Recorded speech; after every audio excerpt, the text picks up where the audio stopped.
tes, tes.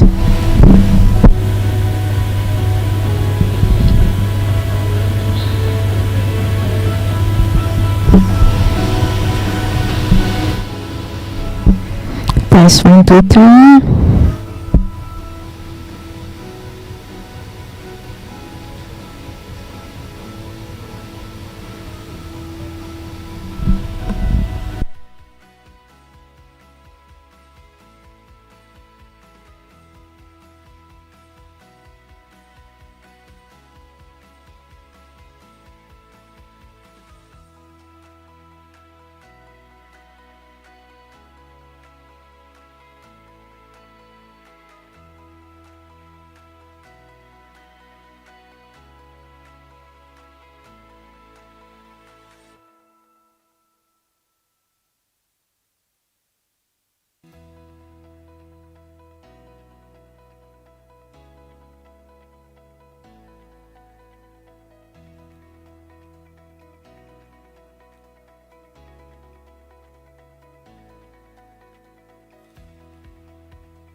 Tes.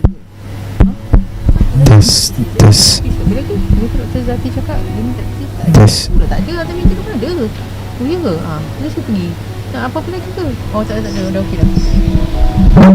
Kita dah main juga mana? Oh di mana ni? Gigi. Oh Gigi ni dah. Oh dia pasangan ni kita pasang. setting lah. Entah. Kita Okay. ya. Sebab dah lain. Pecah. Pasangan. Biasa dia boleh on tapi dia susah. Dia kena tekan terus semalam.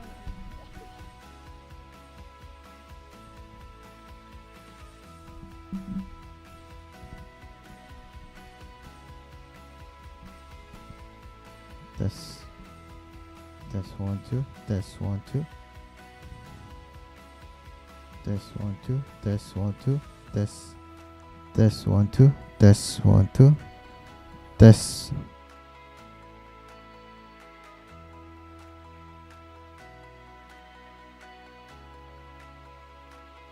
test 1 2 test 1 2 test 1 2 test 1 2 test 1 2 test 1 2 test 1 2 test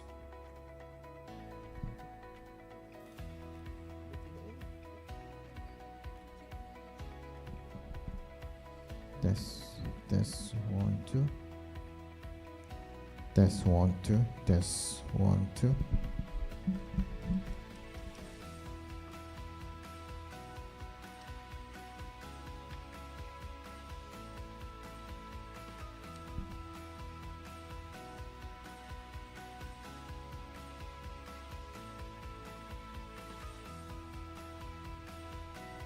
test 1 2 test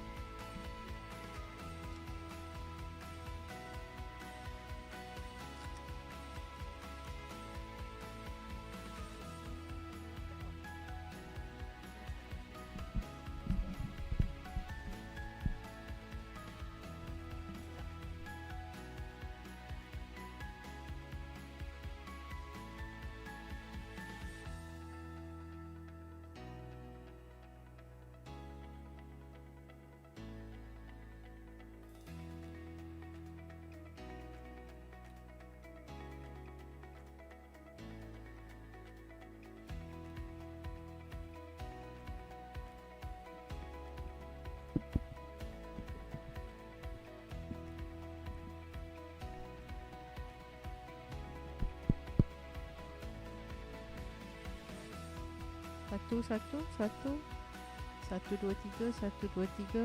Satu testing, 1, 2, 3.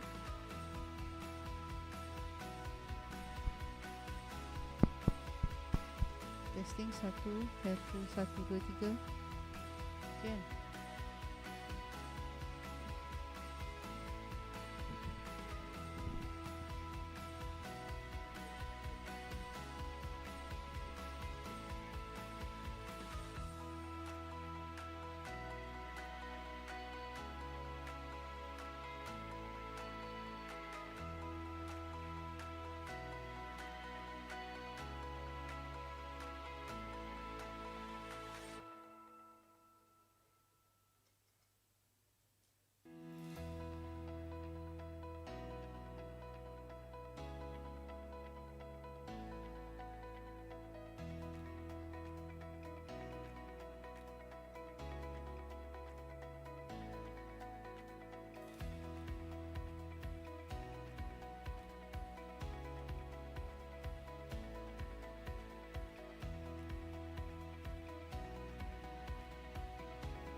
Cuma suara satu.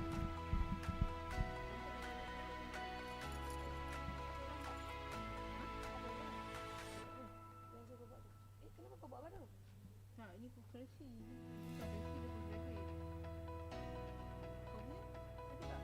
Koreksi. Yang ni sebabnya lain. Apa?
Okay. Assalamualaikum warahmatullahi wabarakatuh. Good morning, everyone. Good morning. Welcome to the Faculty of Computer Science and Information Technology, University Malaya. I'm Bintang, a PhD student, and I'll be your Master of Ceremony for today's event, the Postgraduate Week of Welcome 2025.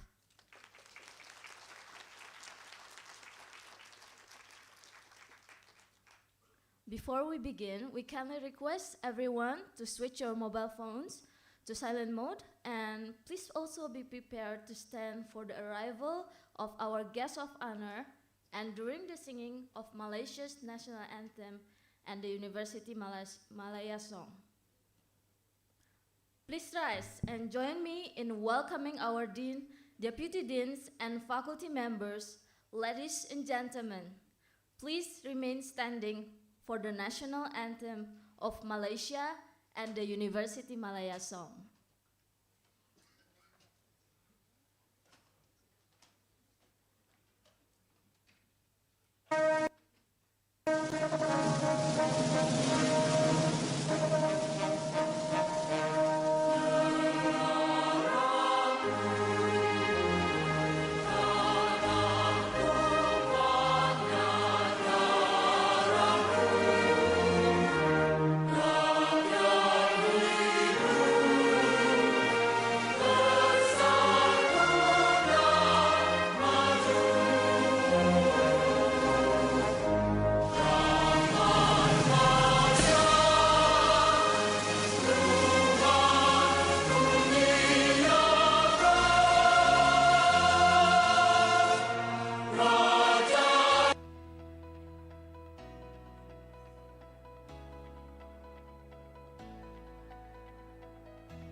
Universiti Malaya, kebanggaan kita semua, bertambah para ilmuwan di berbagai lapangan. Kami bertekad di hati mencapai cita murni, tradisi kecemerlangan menepati di sini kami sedia berbakti, terus berinovasi. Kami harapkan generasi muda, terus nusa dan bangsa. Varsity kesayanganku, sungguh banyak jasamu membentuk insan mulia, berilmu berbudaya. Di sini kami sedia berbakti, terus berinovasi. Kami harapkan generasi muda, keras nusa dan bangsa. Varsity kesayanganku, sungguh banyak jasamu membentuk insan mulia, berilmu berbudaya. Thank you, ladies and gentlemen. Please be seated.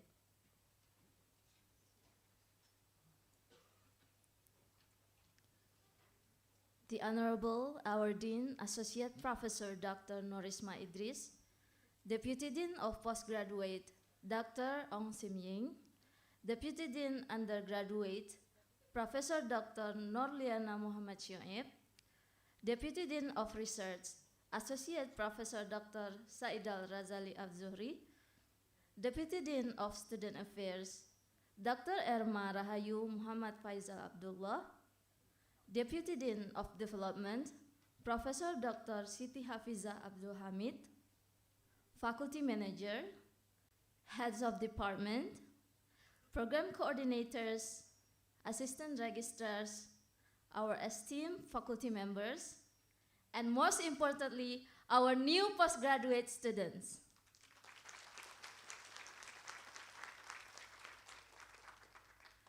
Ladies and gentlemen, good morning and welcome to our event now, the Postgraduate Week of Welcome 2025. Known as PGWOW for today, Friday, 10 of October 2025, and we are gathered here to celebrate the beginning of an exciting new academic journey, the 2025-2026 academic year. Over the next few hours, you will have the opportunity to meet the brilliant minds who will guide you through your studies, our management team, program coordinators, and academic mentors. Before we begin, let's take a moment to appreciate this milestone. Each of you is here today because you've chosen to challenge yourself, to expand your knowledge, and to contribute to evolving world of computer science and information technology. Now, without further ado, let's begin our meet and greet session. Are you ready? I didn't hear you. Are you ready? Okay, to start us off, I would like to invite Associate Professor Dr. Norisma Idris, our Dean, to deliver her opening remarks. Dear Dean, the floor is yours.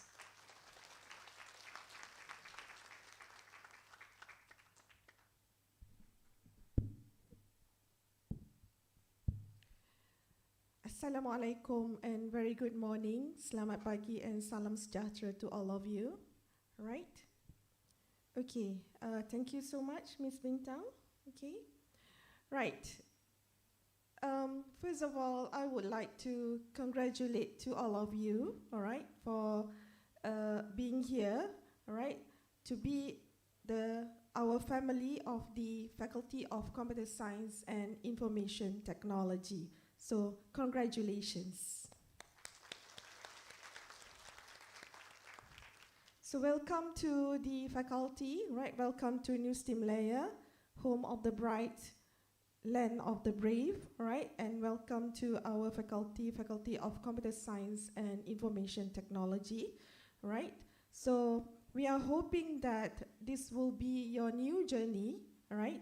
And it's going to be new challenges for all of you, right? I'm not going to talk too long because, as you know, that we are so lucky today because our faculty has been selected to be one of the faculty that will be visited by our Datuk Sri Vice Chancellor, all right? So our faculty will be the first faculty that he's coming. I think at 9:30, right, a.m. So while waiting for him to be here and also the top management, the top management, all right. So I'll just want to introduce a bit about the faculty management. All right, these are all the important person in this faculty. All right. So I hope that you guys will recognize them, all right? Because first, of course, your Deputy Dean of Postgraduate, Dr. Ong Sim Ying, all right? Anything to do with your academic matters, all right? So if you have issues, so Dr. Ong will be in charge on your academic matters, right? And of course, apart from academic in this, in Universiti Malaya, we are not just focusing on academic. Of course, we will try to encourage our students to be part of to engage with any activities, competitions, and so on. So we have the Deputy Dean of Students Affairs, Dr. Emma Rahayu Muhammad Faizal, okay, who will be in charge on the Students Affairs competition. So if you have any issues, non-academic matters, all right, you can go and see Dr. Emma. Dr. Ong, have you introduced yourself just now? Sorry. Okay, we have Dr. Ong here, our beautiful lady here, all right? Please remember her face, all right? Okay, and besides on Dr. Ong, all right, Dr. Ong is going to be assisted by her officer, all right, Puan Farhana, Madam Farhana, all right? She's also the key person for the postgraduate. All right, so if you have any issues related to academic matters, please go and talk to them, right? And Dr. Erma is being assisted by Madam Aisha, right? Aisha, are you here? Okay, never mind. Okay, and besides than that, if you have, since postgraduate normally related to research, all right? We are very much related to research. So we also have Deputy Dean of Research and Innovation, Associate Professor Dr. Saidal, okay? All right? Especially those who are doing PhD and also Master by Research, okay? Because sometimes we also will have to deal with the Deputy Dean of the Research and Innovation, especially in terms of like conferences, seminar, and so on, all right? In fact, I think next week we are going to have, not next week, another 2 weeks, we are going to have a postgraduate seminar in UM, all right? So all of you are welcome to look around to review all the projects that has been submitted by your seniors, okay? So it's going to be held at DTC, all right? Okay, and Dr. Saidal is assisted by Madam Nadia. Okay, not here as well. And apart from that, besides MPG, of course, you are now have gone through the UG level, but here we also have the Deputy Dean of the undergraduate, Prof. Noliana, okay? So she's in charge on the undergraduate program, although it is not relevant to your programs, all right? But just to let you guys know that this is the Deputy Dean of the undergraduate programs. And if you have any issues related to infrastructures, facilities at this faculty, all right? We do have Deputy Dean of Development, Prof. Siti Hafiza, okay? Right. Okay, so sometimes you may need to use lab facilities and so on. So if you have any issues, anything that you want to ask, just let us know, all right? And apart from that, we also have the faculty manager, Madam Cik Mazni, all right? So she's in charge in everything, all right? Everything in this faculty. So she's the manager of this faculty, okay? I'm so sorry, we also have Miss Rina just now. Sorry, Miss Rina, for the undergraduate program. She's in charge on the undergraduate, and she is the senior officer among all the officers, okay? And here we have 4 departments, all right? AI, Software Engineering, Information System, and also Computer System and Technology. Although the postgraduate are not parked under this department, all right? Because you have your own coordinator. Later on will be explained by Dr. Ong, right, after this.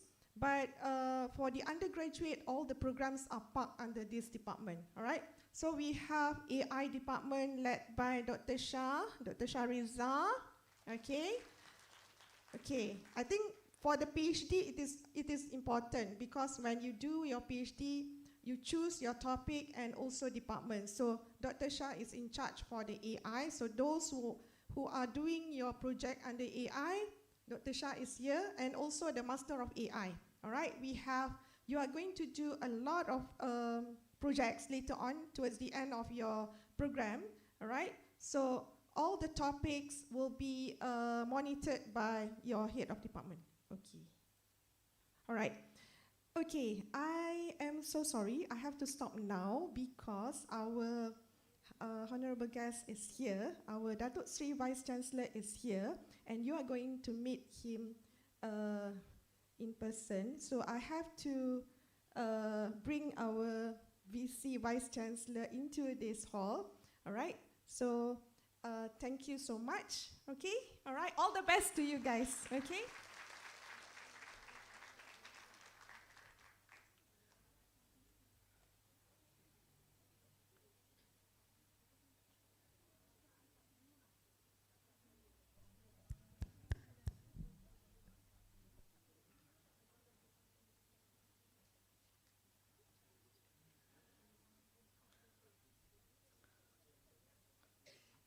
All right, for the next speech, we're going to ask Dr. Ong Sim Ying to deliver her speech. Please welcome Dr. Ong Sim Ying to deliver her speech. The stage is yours.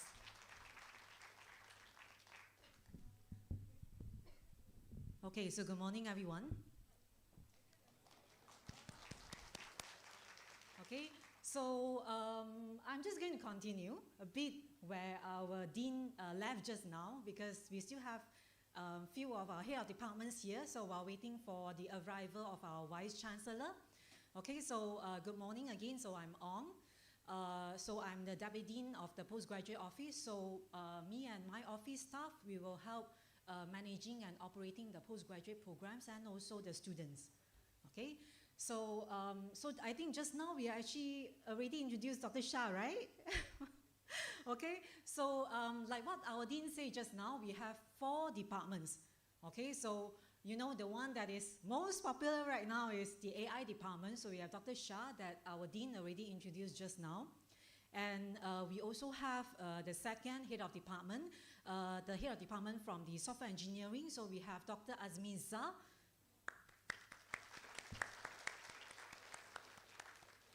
Okay, so then we have head of department of information system, Dr. Hu Wai Lam. Okay, then we also have head of department of computer system and technology, associate professor Dr. Amiruddin. Okay, so even though your postgraduate program is not directly under the department, okay, so however, so like if let's say you are MAI student, you're going to see our AI head of department a lot, you're going to see our AI lecturers a lot.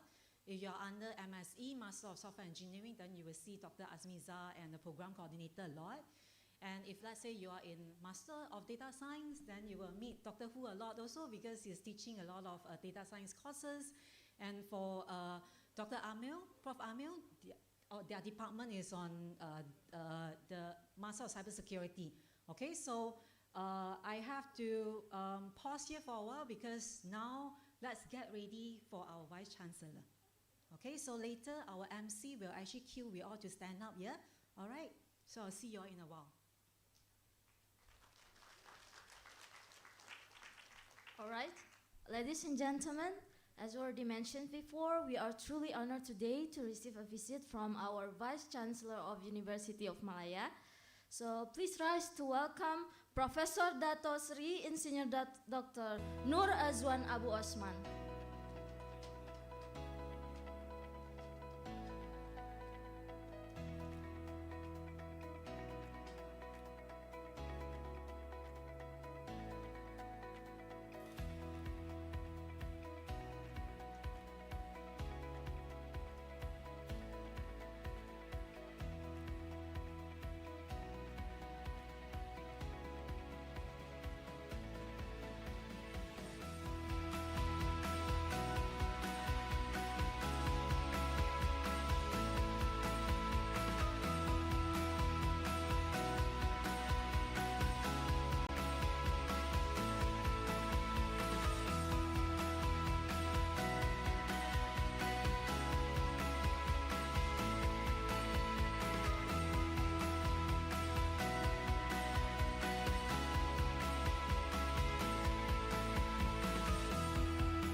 Well, everyone, please be seated for a while.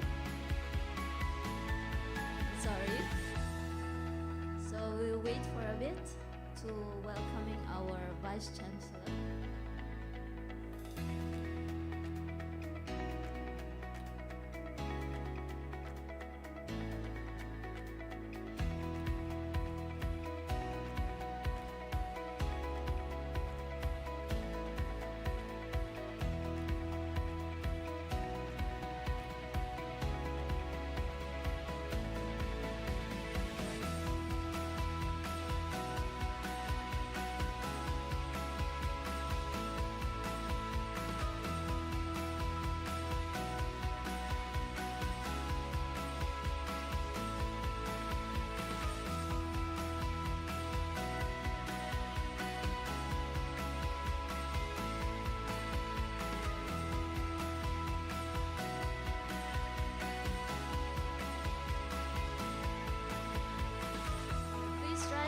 welcome our Vice Chancellor.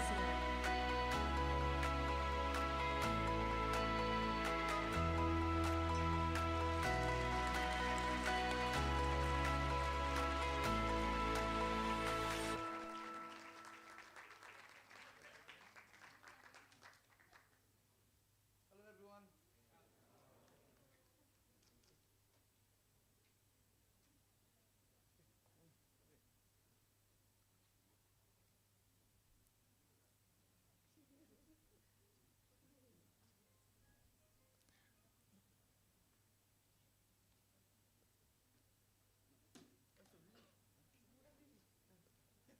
Yeah, well, everyone may have a seat.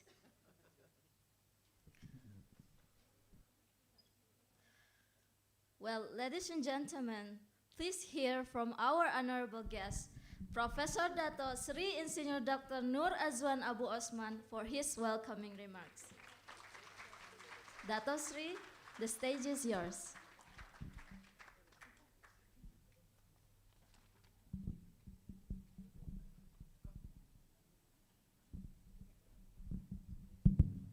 Bismillahirrahmanirrahim. Assalamualaikum and a very good morning to everyone.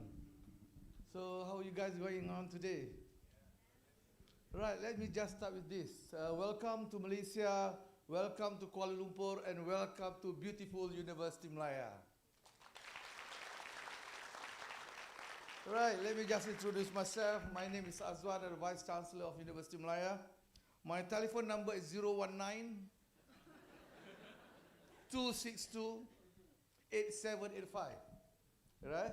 019-262-8785. There is only one number I have. I don't have two numbers. I only have one numbers, one phone, and one wife. All right? So again, congratulations to everyone. So you guys deserve to be in Universiti Malaya because Universiti Malaya is the premier university and the flag bearer of the country. All right? So if I'm in your position, I'm very, very proud to be in Universiti Malaya. So I'm sure that some of you probably stay about 1 year, 2 years, 3 years, or even up to 4 years. I can guarantee you that you won't regret to be in Universiti Malaya if you fully utilize your time. All right?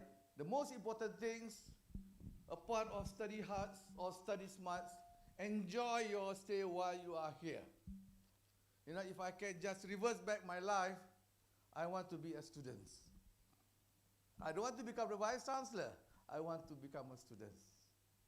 That is my sincere, comment. All right? I'm not going to say too much today because I just want to introduce to you, a part of giving my phone numbers. All right? Because I want all of you to know, to reach the Vice Chancellor is not difficult. Yeah? Myself and all of you, we are all colleagues, like brothers and sisters. It's not like a boss and the students. No. There's not apply in Universiti Malaya. Especially you guys are all matured students. And some of you is better than me. Yeah, have vast experience in the industries. Yeah, so enjoy your stays here. So with me, I have three important people, three important staff. On my right side, Professor Zamri Razi. Professor Zamri Razi, by training, he is an orthodontic surgeon.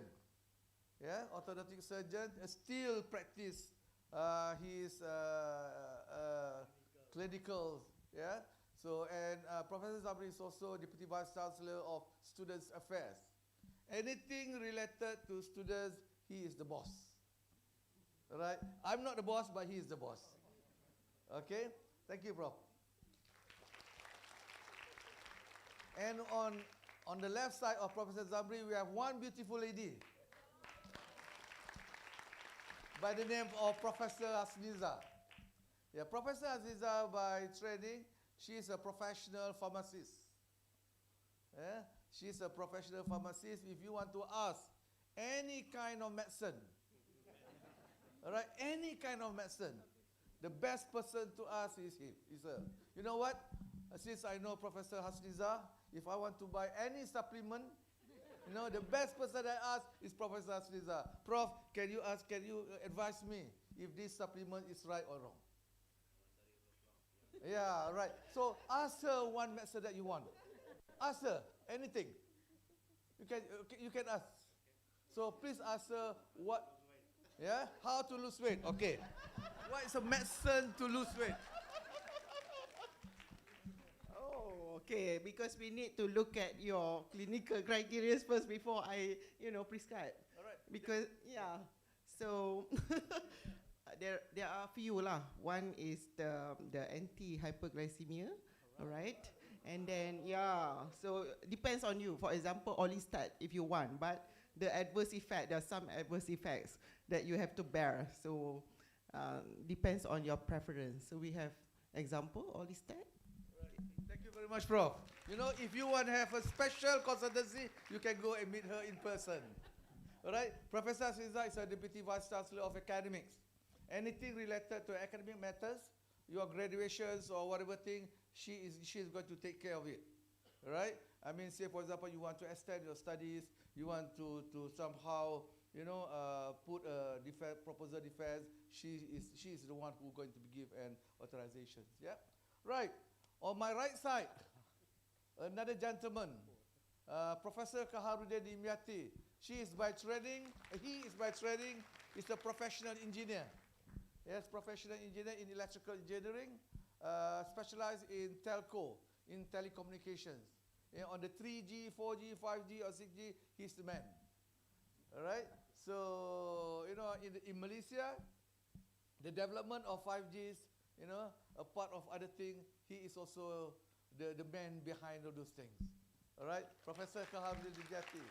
You know that University Malaya is a research-intensive university.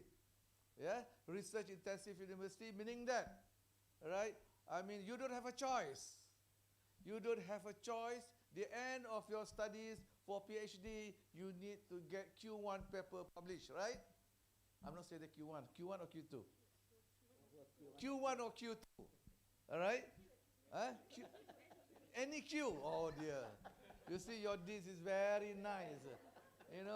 I thought it's only Q1 and Q2, but she said that it's any Q, any kind of Q, all right? So you must publish paper, anything related to research, you can ask Professor Kaharudin Dimyati, all right? Thank you, bro. And last but not least, myself, by training, I'm a professional engineer in mechanical engineering. Yeah, my specialty is on stress analysis. Yeah, I know I'm not so relevant here because computer science is mainly talking about electrical, AI, and so on and so forth. Okay, so that's about it. Right? My personal advice, while you are here, enjoy your stays in University Malaya. Don't stress yourself, it's not worth it. Yeah, if your first paper got rejected, that's okay. Enjoy it. I told my students, if your first paper got rejected, that's okay. I don't like the students if their first paper get accepted. No point, because you not learn from the mistakes. I wish all of my students' paper got rejected for the first time. You know what? Because if the paper got rejected, you have about 4 or 5 pages of comments where your supervisor also not give that kind of comments. Your supervisor, okay, it looks okay, please proceed. Right? Please, publish as much as you can, because the most important things, you got a comments from the experts. All right? Okay, I think that's all, I guess. I just want to share because I don't have much time. I have to go to the others faculty as well. Maybe I accept one question if you want to ask me anything. Wow. Okay, guys, so thank you very much. Assalamualaikum warahmatullahi wabarakatuh. Thank you.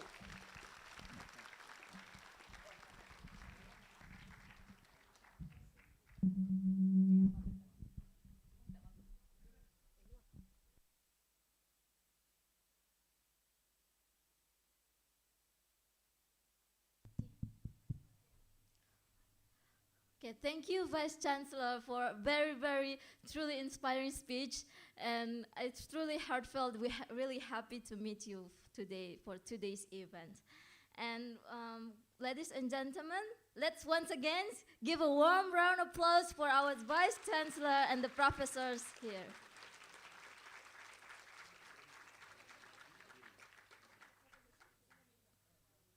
Yeah. Now, let's capture this moment together. Everyone can move to the center. We're gonna come together and take a photo together.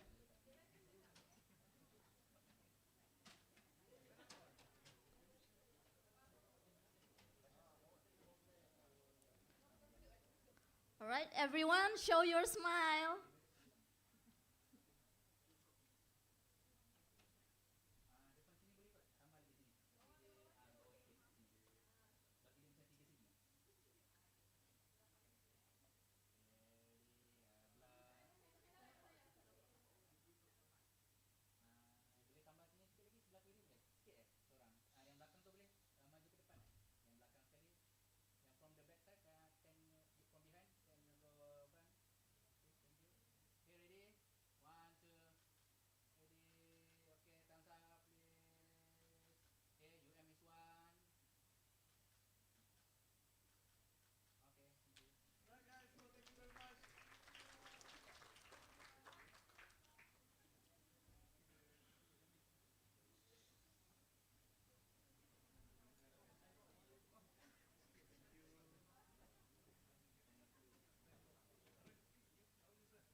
All right, everyone. So, how's your feeling right now?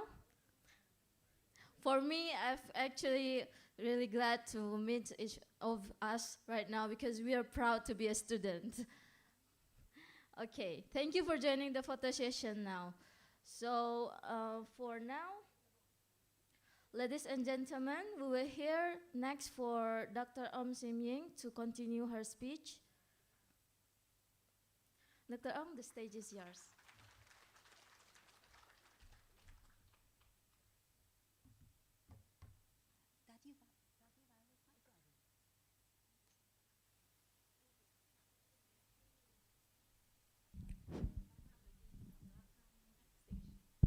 Okay, good morning, everyone, again.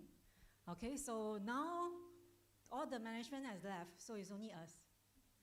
Okay, so I can do whatever I want now. Okay, so let me introduce myself again. So as you can see on the slide, so I'm Ong. Okay, so I'm a Chinese Malaysian here. Okay, so I can, of course, as a Chinese Malaysian, so we can speak like multiple different languages. So I can speak in Mandarin, Cantonese, Hokkien, English, Malay, etc., etc. Okay, so which I think that is actually a very unique things that we have in Malaysia.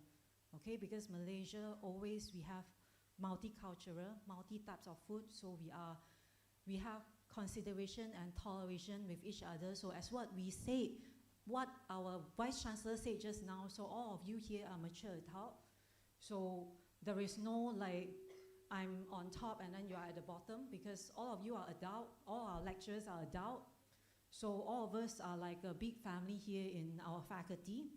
So, and then we do respect like you, and please also like, we have mutual respect on each other, and we are learning from each other. Okay, so let me start with the next slide. So again, boleh bagi next ke? welcome again, okay, to all our new FSKTM postgraduate students. So a lot of welcome today. So next slide. Okay, so let me share some statistics with you, okay, before I go into like what are the programs that we have, all this like boring statistic and all this. So interesting statistic, okay, so in our faculty, we actually have, including all our new students here today, so we have 2,152 postgraduate students. Okay, so then we have total of 7 postgraduate program, including of 6 master and 1 PhD program. Okay, so if you look at the local and the international count, so we have roughly 50-50. Okay, so like 46% of local students, 54% of international students, like approximately 50-50. Okay, so that's quite normal because normally postgraduate will accept more international students than the undergraduate program. And if you look at the percentage of PhD and master level, because we have 6 master's programs, right? So then we have like 83% of master level students, and we have roughly 17% of PhD level students. Okay?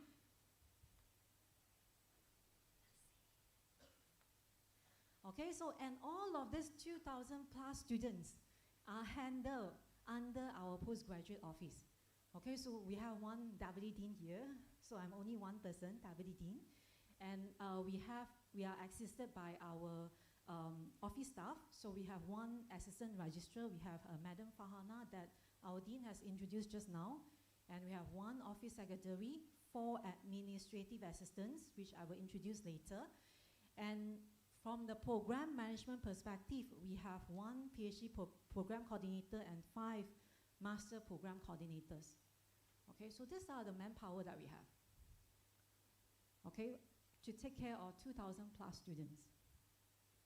All right, so I hope everyone can be patient a little bit when you are coming to our postgraduate office and when you are dealing with our program coordinators, because we are working very hard to answer all the students' requests, okay, and operate, and also our very hard, okay, to make sure that all the requests has been fulfilled, okay, reasonable requests, okay.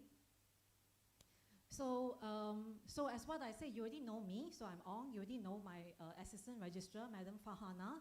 So, and we also have our assistant office secretary, Madam Najwa. So all the emails that you send to TDIT, FSKTM, so we'll go through Madam Najwa. Okay, so she will read the email first before me.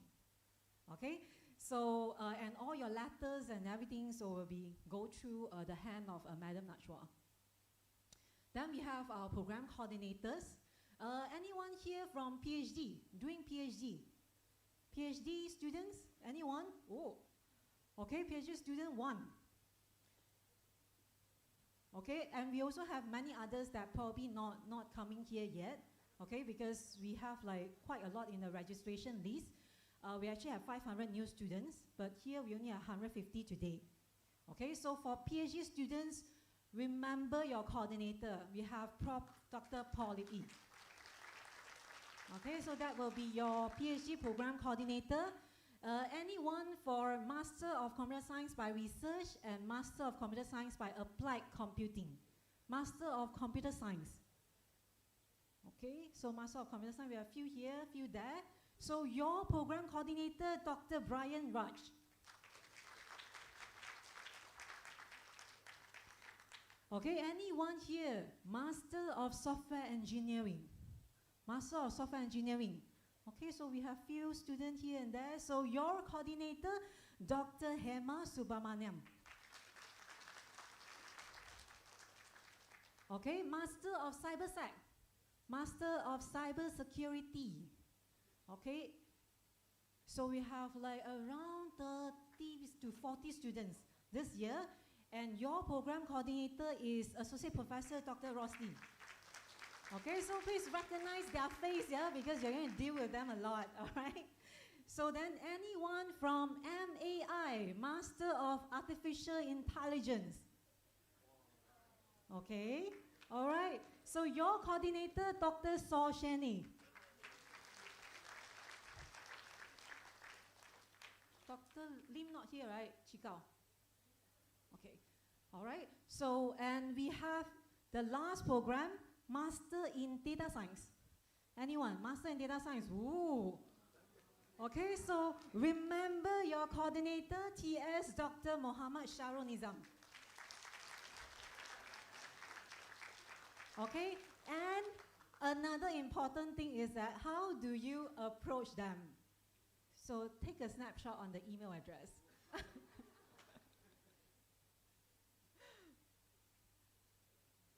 And also their office number.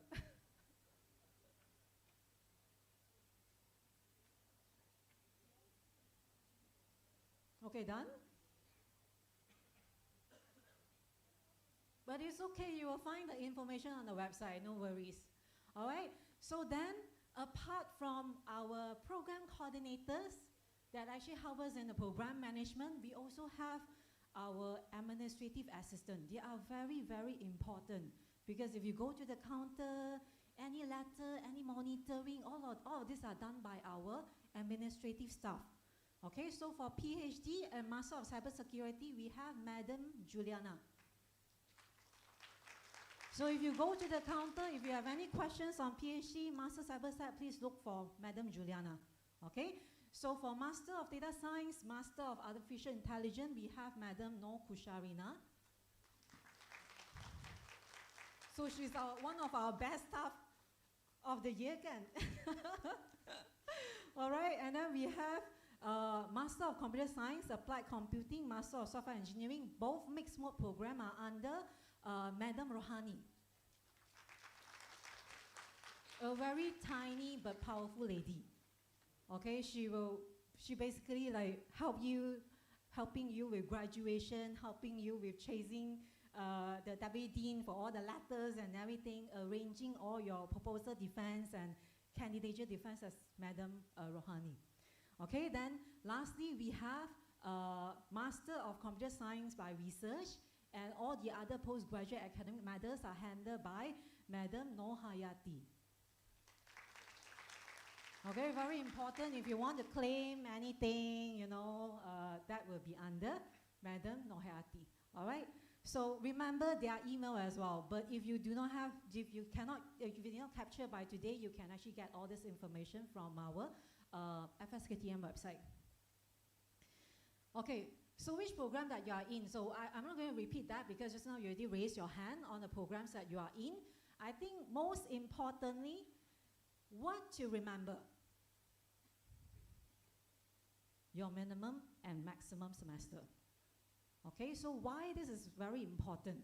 Okay, because for some of you that don't planning to graduate on time, so let's say you feel that, okay, I'm just going to like do slowly so that I'm able to get a better CGPA, or you feel like some of you are working adult, you are going to plan like to extend your semester, you don't want to graduate in 3 semesters or something. So the maximum semester is very, very, very important. Okay, because why? Because on your maximum semester, if you're planning to extend, okay, you should apply at the beginning of your last maximum semester. Okay, for example, if you are doing a mixed mode program, your maximum semester is 8 semesters. So you are planning to extend your study, you should apply at the beginning of the 8th semester because there are a lot of meetings that we have to go through, a lot of approval. Okay, so make sure that you have applied beforehand. Otherwise, if you don't apply, you just let it slip like that, then your candidature will be expired, then you will be failed out from your program. Okay, so and the minimum semester is also very important. Why? Because there are a lot of students are saying that, like for example, a mixed mode program. Oh, I wanted to submit my thesis on the 2nd semester. No. Okay, you can't. Okay, you can only submit your thesis or dissertation on your minimum semester. Okay, let's say for mixed mode, you are on your, the minimum semester is 3, so you can only submit your thesis and dissertation after you completed all the courses here. On semester 2, then only semester 3, you can submit your thesis and dissertation. Okay, so remember your minimum and maximum semester, and the graduate on time semester is the is a timetable that we plan for you. So if you look into your program handbook, so all this curriculum are designed based on the graduate on time semester. Okay, so for mixed mode program, 3 semester for minimum 1.5 year, maximum semester 8 semester 4 years. For PhD program, so minimum semester 4 semester 2 years, maximum semester 12 semester 6 years. Okay, for Master of Computer Science by Research, minimum 2 semester. Okay, so Master of Computer Science by Research is a bit different because they are full research. They don't have any coursework. So that's why their minimum semester is reduced by 1, so you can actually finish within a year. Okay, and the maximum semester will be 8 semester 4 years. And for Master for coursework, it's slightly different. Okay, why? Because you have option. Okay, so if you look at coursework here, Master of Data Science or Master in Data Science, Master of Cybersecurity, Master of AI, so the minimum semester here is 2 plus 1. So what do you mean by 8 plus 1? So is it 3 semester? Not really. Okay, because you can choose to also take your project during your special semester and you can graduate within a year. Okay, but if you feel like, I don't want to do that, then you can actually plan to extend. You can discuss with your program coordinator and you can actually plan out accordingly. Okay, and then the maximum semester for all master program are the same, which is the 8 semester for 4 years. So this is the maximum and the minimum semester that we are having.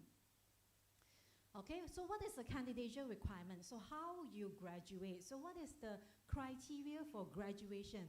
Okay, so for PhD, Master by Research, Master by Mixed Mode. So I'm going to go into coursework later, yeah? So now we are looking at Mixed Mode program and Research Mode program. So you need to do your research methodology and Bahasa Malaysia course not later than 2nd semester of the candidature. So meaning on the first year, you should be already finishing your research methodology and your BM course. Okay, so please, for international students, don't forget your BM here because we have students that wanted to submit thesis but couldn't because they forgot to take the BM courses. Then they have to extend 1 semester just to take the BM course. So take it during your 1st and 2nd semester. Okay, don't wait it until the end. Okay, then for your proposal defense, so for research mode and mixed mode students, you probably have your supervisors already, either on your 1st semester for research program and 2nd semester for mixed mode program. So then make sure that you already discussed, you already did your literature review, you already know like what are the proposals that you are planning to do for your research. Then do your proposal defense not later than 2nd semester. So first year, a lot of things to do, yeah, a lot of preparation work to do. And for candidature defense for PhD, not later than 5th semester of candidature. For master program, not later than 3rd semester of candidature. And for PhD also, we have something extra to do. Okay, so you also need to do thesis seminar and also viva. Okay, so thesis seminar you will do before the submission of the thesis or dissertation. And viva, you will do it after obtaining the reports from the internal and external examiners. Okay, that we will arrange by the office. All right, then in terms of publication for master or mixed mode, don't need to have any publication for mixed mode program. But for research program, PhD, you need at least 2 articles in Web of Science. Okay, so like what our dean said just now, regardless what queue that you are in, because we have Q1, Q2, Q3, Q4, okay, for a different tier in your WOS, so you only need 2 articles. So even it's a Q4, that's okay. All right. So, but of course, we hope that you are able to get in a better journal so that it will have a bigger impact on your research and also in your career later. Okay, so for master by research, you only need 1. Okay, 1. And all of them are journals, yeah, so conference not counted. Okay? So for master by coursework, we don't have thesis or dissertation, we have a research project. You have to complete them by 2 semesters, so that's why we call them as P1 and P2. So you must complete the project in a consecutive semester. So if you are taking the project on SEM 1, so then you will have to continue on SEM 2. If you are taking that on a special semester, P1, then you have to continue that on the P2 on SEM 1. If you are taking P1 on SEM 2, then you have to continue the P2 on special semester, but the last option is not really encourageable because why?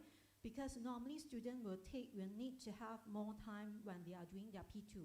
Because P2 is about, P1 is normally about the proposal, okay? And P2 is normally about the testing, the development, the validation, and all this that normally will take a lot of time. Okay, so please plan properly on which semester you are planning to take your P1 and also P2.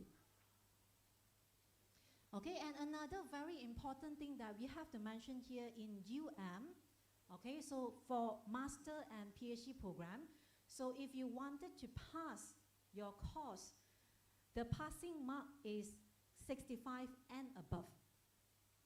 Okay, if you get 64.99, you fail. Okay, so even 0.01, you fail. Okay, because we don't have the round up system in our system. We are not saying that, oh, you get 64.99, it will round up to 65. No. So even 0.01 mark matters. Okay, 65, remember, 65 and above, that's our goal. Okay, so if let's say you get GPA lower than 3.0, okay, then you are placed under the academic probationary period. Okay, then you will have to see me. Okay, then we have to discuss on the improvement plan. You have to write up your plan. You have to submit your plan. If you are going to see, if you are continuously having GPA below 3 for 3 semesters, you will fail out. Okay, important, yeah? So how to fail out? Okay, so in terms of academic performance, does not achieve the minimum passing grade for core courses. So make sure you read your program handbook. Identify which courses are core courses. If you fail your core courses for 3 times, you will be failed out automatically. Okay, or if you get GPA less than 3.0 for 3 semesters, including special semester, if you are taking classes on that semester, you will be automatically failed out as well. Okay, so try to maintain your GPA, okay, and try to make sure that you pass all the courses. So for research, you have failed out also for research and mixed mode program. So if you have poor progress report, because every semester you have to submit your progress report and your supervisor will grade you. If let's say your supervisor gives you unsatisfactory or poor for 2 consecutive semesters, then you will be failed out as well. Okay, because we have a lot of students that does not see the supervisors, is like missing in action. So in that case, the supervisor will give you a poor, okay, result. If you get it 2 times, then you will be failed out as well. Okay, or if you fail 2 times in candidate defense, okay, then you will be failed out as well. What about proposal defense?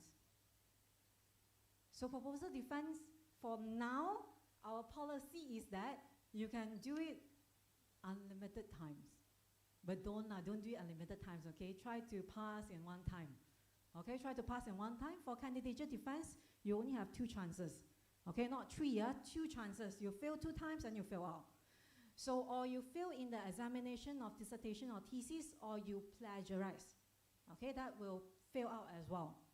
Okay, or after you fail out for coursework student, yeah, so after you fail out, you say that, okay, even though I get GPA 3.0 for 3 semesters, but I will try my best on the next semester. Then you appeal, and the university approve, and then you come in again, and then you still below 3.0. Then you will immediately fail out as well. Okay, so or you fail to fulfill all the candidature requirement within the maximum candidature duration. Okay, or all these others condition, okay, that we have, all right? And this is the academic calendar 2025-2026 that we are having.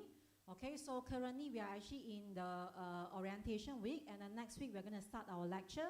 Make sure that you know your timetable, and you can actually explore our faculty later to find out the venue of your classes after our session later.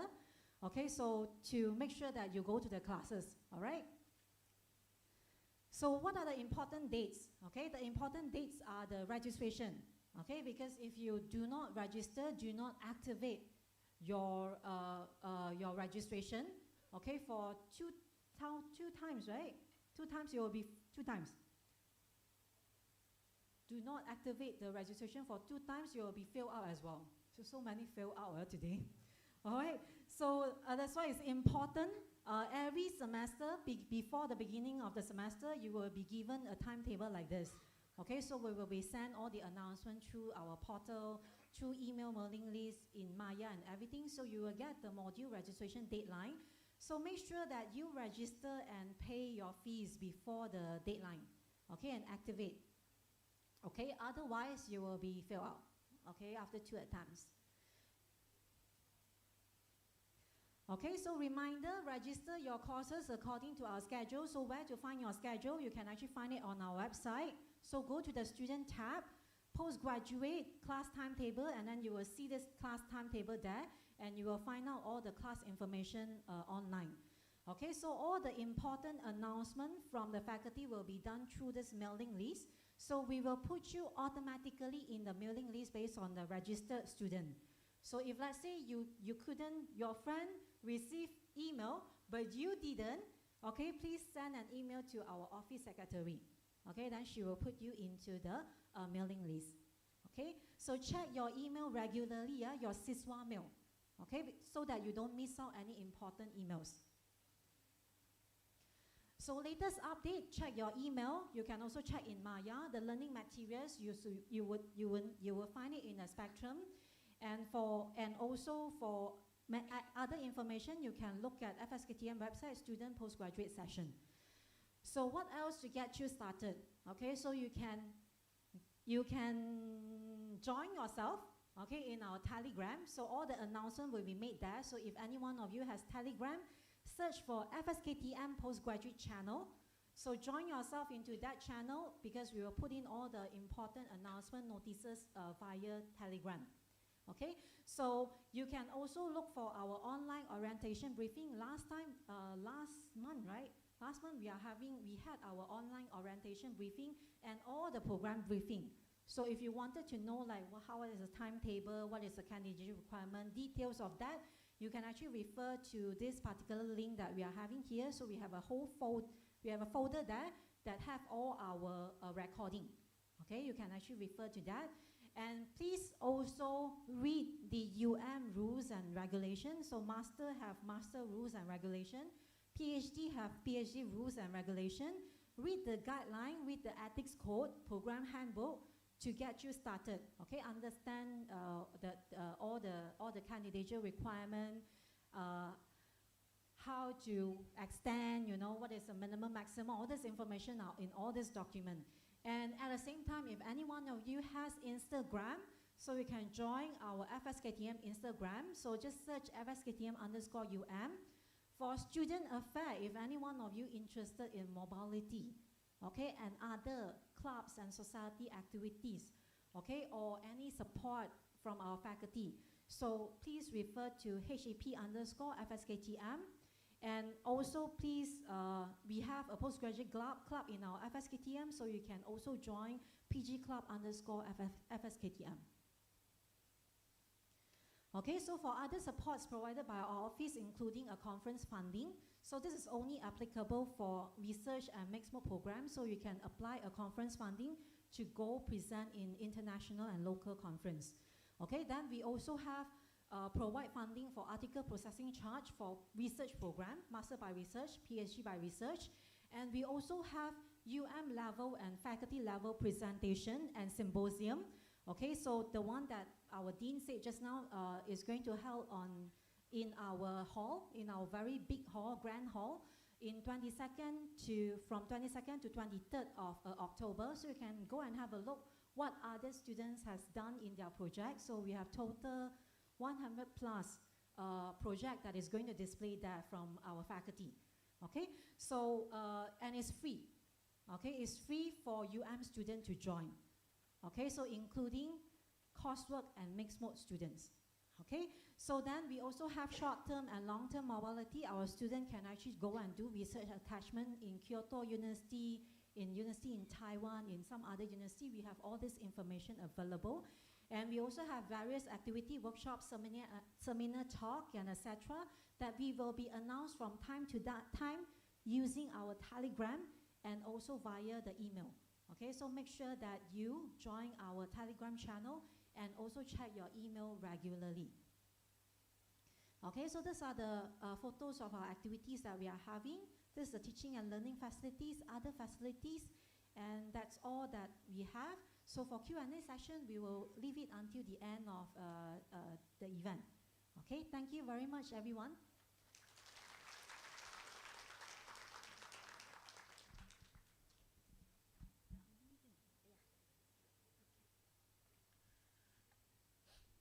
Okay, thank you, Dr. Ong, for the useful information for all new postgraduate students.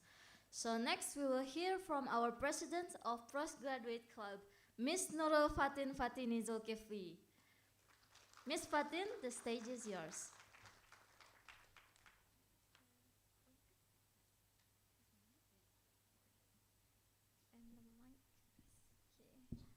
Hi, Assalamualaikum and good morning to Dr. Ong, Simyi, program coordinators, faculty staff members, and to the most welcome guests today, my fellow postgraduate students. Hello everyone.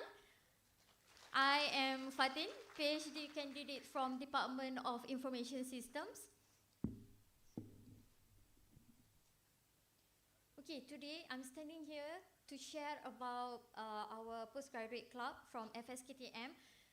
The club is actually founded in 2019 to foster a vibrant community among us postgraduate students, and then not only that, it is to enhance our postgraduate experience, because postgraduate club, or we call it as PG Club, FSKTM, is actually a hub to meet our fellow postgraduates from different backgrounds, because we come from different departments, right? Okay, so these interactions actually will foster collaboration, academic support, and might share resources among us also. And then through that, we will encourage connections also through the club activities organized by the PG Club itself or through the collaboration with the offices. Okay, like today's event, we have PG UMWOW. We also collaborate with office to stand here with you, to share with you about PG Club FSKTM. Okay, so this is 2025 tenure. We are directly advised by the Dr. Emma Rahayu, Deputy Dean Student Affairs, and also as the club advisor. And the president, yes, me, standing right in front of your eyes. We also have the vice president, Afif. Afif, are you here? Oh no, he's waiting for you outside, okay, at the PG Club booth. Later you will meet him. And we also have Ellie, the secretary. Ellie, can you say hi? Okay, thank you, Ellie. Ellie and Afif are master students. For Afif, master by research. And Ellie is doing master in data science. And last but not least, we have Fatima. Fatima is outside. She's the first person that greet you at the registration counter. And our club, PG Club, is directly liaised with the office. You may be familiar with Madam Farhana, Madam Aisha, Madam Hassan, and also Miss Izati. Okay. And we had a handover session from previous tenure in last April. Since then, we try our best to expand our connection outside our faculty. So we manage and actually we succeed to collaborate with Spark UM, which is the postgraduate club from Faculty of Science. Yes. So we managed to co-manage an event in conjunction with Merdeka. Yes, it is Malaysia Independence Day in last August. We had a Merdeka Brisk Walk and also blood donation. So you know what, from the collaboration, we managed to connect with other PG clubs also. Previously, we only know that PG club of our faculty, but actually other faculties also have that. So we are now connected with Faculty of Science, Faculty of Medicine, and Faculty of Engineering. And we try to gather more because we try to finding their presidents and members. Maybe due to busy schedule, we still trying our best to connect with them also. So I would say this is a good stepping stone for us to create a bigger network. So we will have a better network outside our faculty, not only from our faculty. Because I believe that research students especially are focusing not only IT, but some of you will have a collaboration with other faculties like medicine and science also, because we have few of our students like that.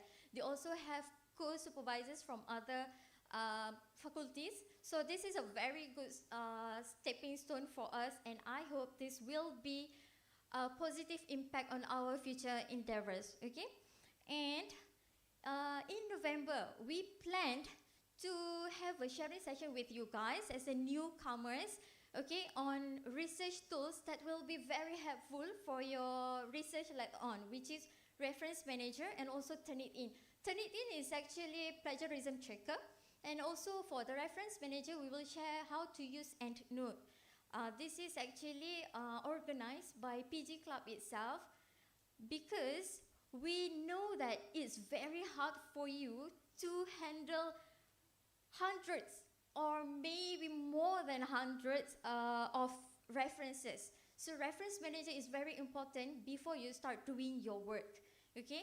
And in February, it's time for us to hand over the throne to you guys, to the new committee members. So we plan to have the handover session in February 2026. Please wait for the announcement soon, okay?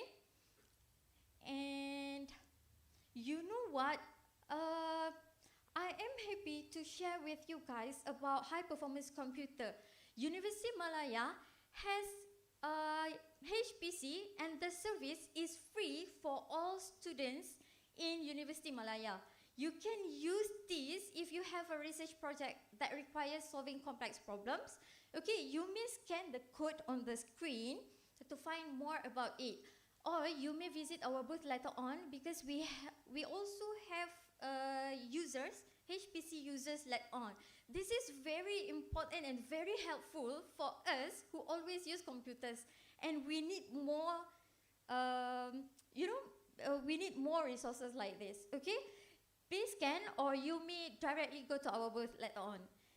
And before I pass the mic back to Bintang, I would like to invite you guys to join our community on WhatsApp group. But please note, this is not the official channel from our faculty. This is only a medium for us to connect with each other. You can share anything related to studies in the group, okay? Only related to studies, okay? No ads, no promotions, okay, guys? So please scan the code and let's join our community. And don't forget to visit our booth outside after this, okay? We will be waiting for you guys. Till we meet again next time, guys. Thank you so much.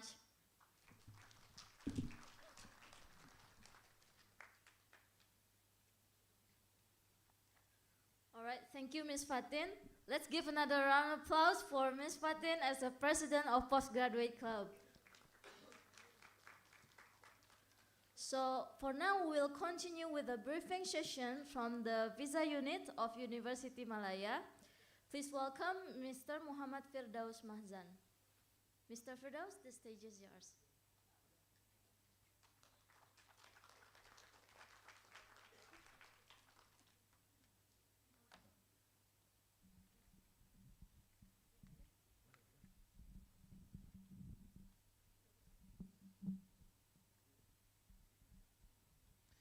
Okay, Assalamualaikum and very good morning everyone. Deputy Dean, Visa faculty coordinators, officers and students. My name is Firdaus Mahzan. I'm the coordinator of Visa Unit. Before I start, can I see hands, international students? International students only. All right. Good, for locals, you can listen lah. All right. Thank you so much. All right, today's session I will be presenting the very important notes and things that internationals should know while you study in Malaysia. All right. So I'll start. I hope it's not too late for me to welcome you, everyone here, especially for international students. Welcome to Malaysia and welcome to UM. I hope you can create a new environment and new friends, make it a new friends and explore more about Malaysia. All right, today's session, I'll be presenting about the visa student and pass application process, the do and the don'ts, and if you have any questions, you may raise your hands and you may ask the questions. All right? Okay. As you know, your things is related to the EMGS. You know EMGS, right? Education, Malaysia, and Global Services. We are in UM, we are connecting between you and the EMGS as well as the immigration. So we are not the decision maker. We just facilitate and accommodate you in your application process. Okay? All right. So these are our visa counter operation hours. We open every day from Monday to Friday. Only Friday we stop at 12 p.m. Okay? If you see the time, like 3:30, and you cannot manage to reach the counter before 4, please arrange your time accordingly before coming to the counter. So we stop at 4 p.m. every Monday to Thursday. All right? Okay, this the app that you need to download. Okay, I hope you download this app on your mobile phone. If you didn't download this app, please download it now, because this app is very important in order for you to check your application status and also to check your validity of your current pass. Okay, your expiry date of your student pass is very important. You have to make sure that you have a valid pass to stay and study in Malaysia.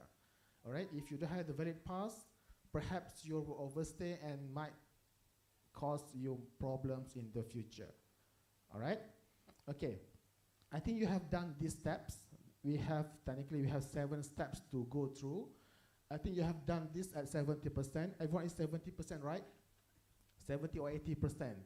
If not 70%, like 35% or 50%, I hope you book your flight and go back now. Because if you didn't reach 70%, you are not allowed to enter Malaysia yet. Okay, so please make sure your percentage is 70% and submit your passport to the visa counter when the application reaches 80%. Okay? What you have to do upon your arrival, you have to undergo the medical checkup. This is very important here. I think you are here now. You have done the medical checkup. Have you done the medical checkup? How many of you have done the medical checkup? Haven't?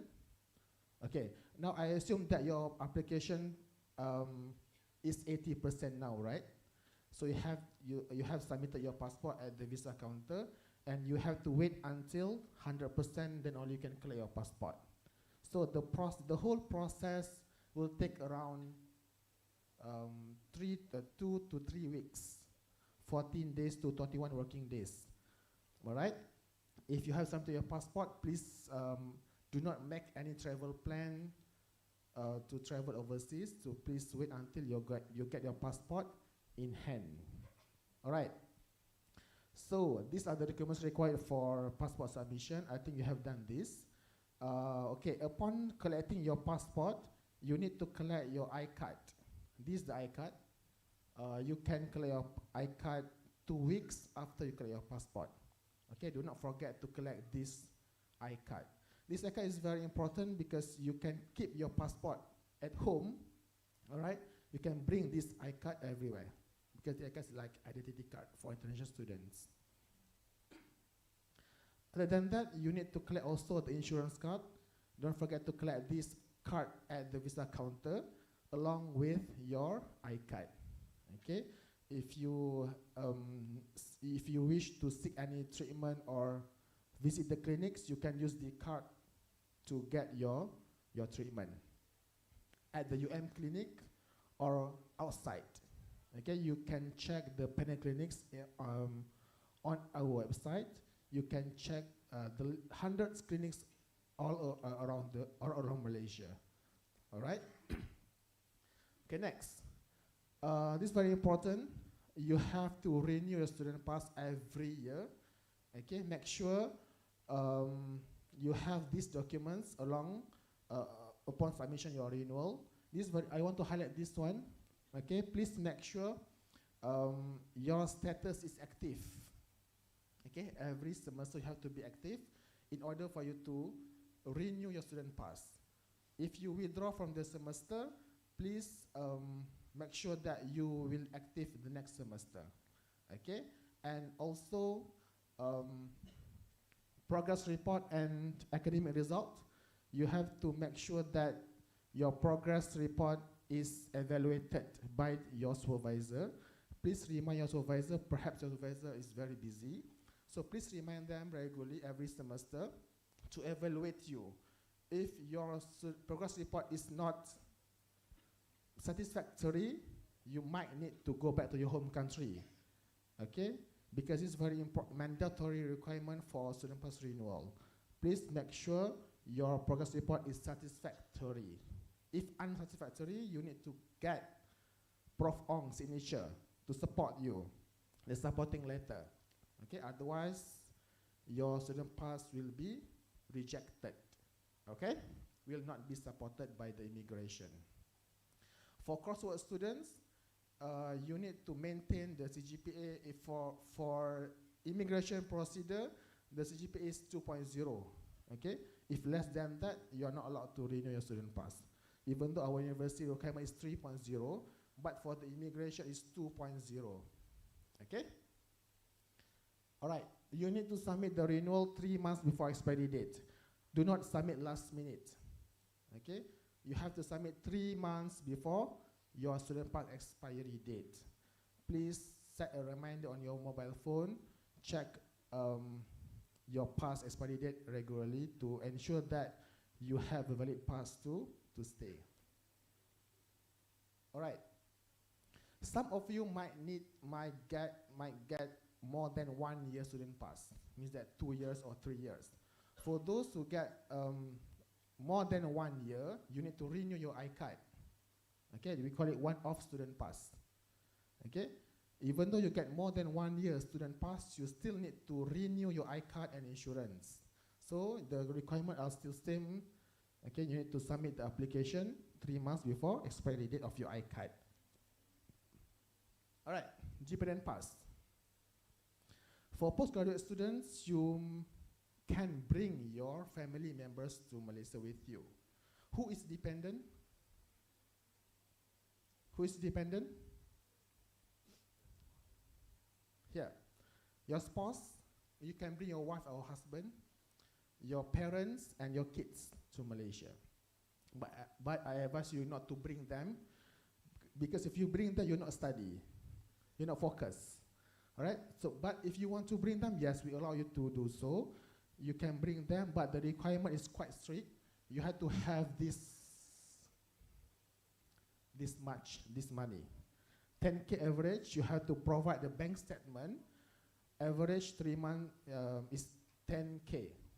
Right? If you are rich enough, you can bring them. Okay? These are the requirements set by the immigration department. All right. Next. Once you have completed your studies in you need to cancel your student pass. All right? When you should submit, when to cancel your student pass, when if this category applies to you. First is completion study, if you have completed your study. Second, if you have been terminated from the university or from the program, or you wish to change your program. Okay? Or if you want to change the pass, you want to change student pass to other passes in Malaysia. Okay? For example, you want to change the program, you still need to cancel student pass and apply a new program. For example, even though in the same faculty, you are, for example, master in data science, you want to change to master in AI. Okay, you cannot use the Master in Data Science pass to study in AI. You have to cancel the pass and change to the AI pass. All right? Please make sure that you follow the rules and requirements set by the immigration department. Okay, for example, the last one, the change pass. Maybe after 5 years, you get married. You want to marry to local, for example. You want to change to spouse visa. Okay, you may do so. You have to cancel the pass and change to spouse visa. Or you want to work in Malaysia after you finish your study. You still need to cancel your pass and change to employment pass. All right, clear? All right, so how to cancel the student pass? You need to submit these documents at the visa counter. The charge only 50 ringgit for our processing fee. Okay, if you completed your study, you need to provide the flight ticket to your home country only. You have to provide the flight ticket in order for you to cancel the student pass 1 month or 4 weeks before expiry date. Okay. So this is the fact that you have to submit the renewal 1 month before your flight date. I give the example here. If you want to go back on the 30th of March, you have to submit on the 1st of March 2028. It's after 4 years, after 3 years. Okay, what happened if you didn't cancel your student pass? What happened? First, failure to cancel student pass, you might, we will report your case to the immigration department, and in the future, you cannot study. Because of what?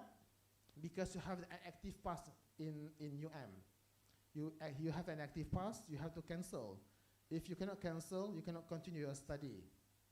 All right? That's why you have to cancel your pass. And on top of that, it will be blacklisted. Even though you enter Malaysia by visit pass, as a tourist, you cannot. Okay?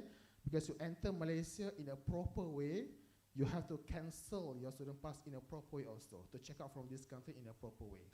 Okay? All right, this is the example of checkout memo given by the immigration. You have to give this paper during your checkout from this country at the airport. Okay, we call it memo periksa keluar. It's checkout memo from the country. All right, to sum up, please note that you have to do the medical checkup 3 to 7 days before upon arrival, okay, and renew your student pass 3 months before expiry date. So after that, maintain your CGPA. This EMS requirement 2.0. If more than that is better, okay, and then you need to cancel student pass 1 month before traveling. All right. So yeah, I don't want to touch on more on this. But I want to highlight this important message that you have to update your address, your passport number on the Maya portal. If you change your passport, please update your details on the Maya portal from time to time.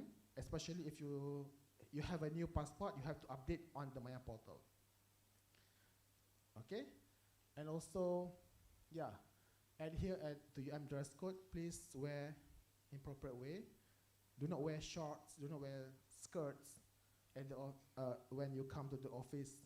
If you wear short, sexy, okay, we cannot work. We cannot focus. So please wear moderately. Please respect our rules and regulations. Adhere the dress code of the university. Okay. All right. If you wear short or skirts, I will stop you at the counter. Okay? Promise me?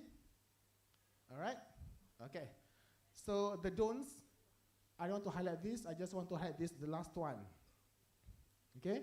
Do not skip classes. Attendance is very important. Okay? And do not spam our emails. Please send email once only. Do not spam our emails. If you send emails multiple times, every second, we will not reply to your email. Okay? Please do not spam our email. Please email once only, and we will reply back to you on time. Okay? All right. Always abide by the laws and regulations of Malaysia. Please do not overstay. It's very important. Do not abuse the pass and visa that you have. Student pass only for studying, not for working. Okay? So please do not abuse the pass that you will given, and do not work illegally and commit crime. If you do this, perhaps you might be compound and penalty, or might be prison in jail. Okay? The last one, if you have any questions, I open now. Okay, before I end, I hope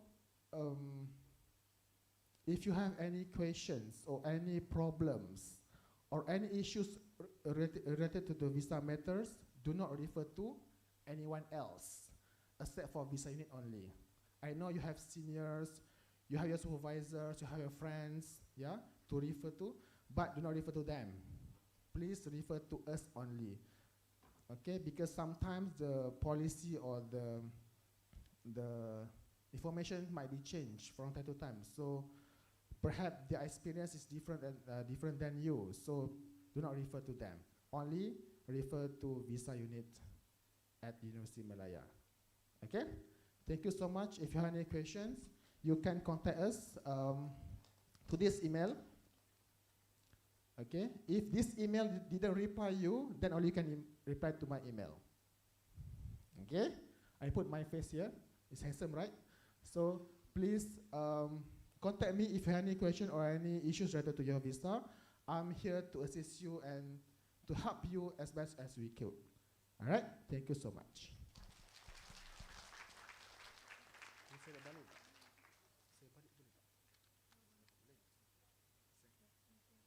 So any questions? Sorry? Yes, please.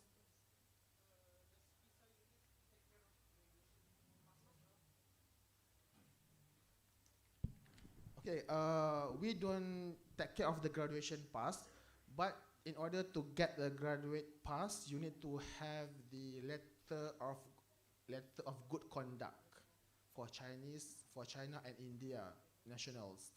So in order to get that letter, we have to take care of that also. Okay, we will issue the letter of good conduct for graduate pass. Okay, all right. Yes.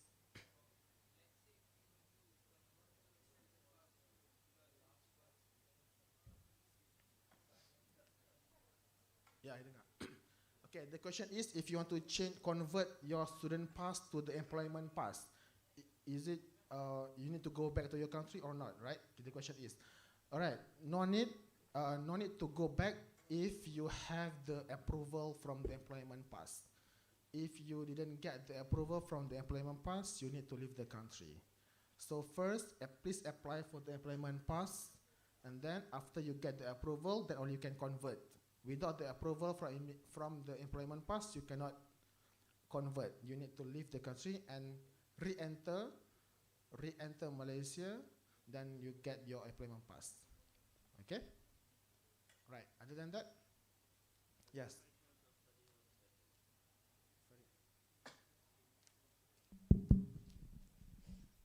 If you have an expat visa, then need to have permission to study. Do you need to renew every time? Yes, the student pass is only 1 year. You have to renew it annually, every year. Because some students will get more than 1 year. If you get more than 1 year student pass, you need to renew your I-card and insurance. Okay? Please remember to submit your renewal 3 months before expiry date. Do not submit last minute. Okay? Hello, sir. Where do I go to complete my medical? Okay. The medical checkup will be done at the EM Just Panel Clinics. At the moment, we are providing on-site medical checkup. You can go to the examination building to do the medical checkup. Here at the university, examination building, the place that you submit your passport. Okay, you just arrived Malaysia yesterday. Okay, so after this, please go to the examination building to get the form and to do the medical checkup there. Okay, All right. Other than that? Okay.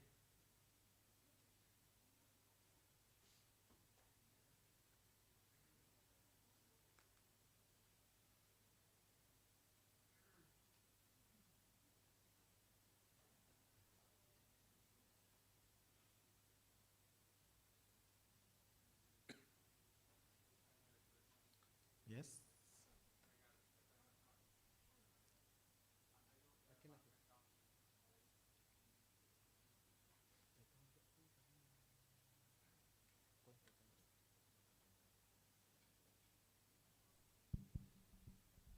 Yeah.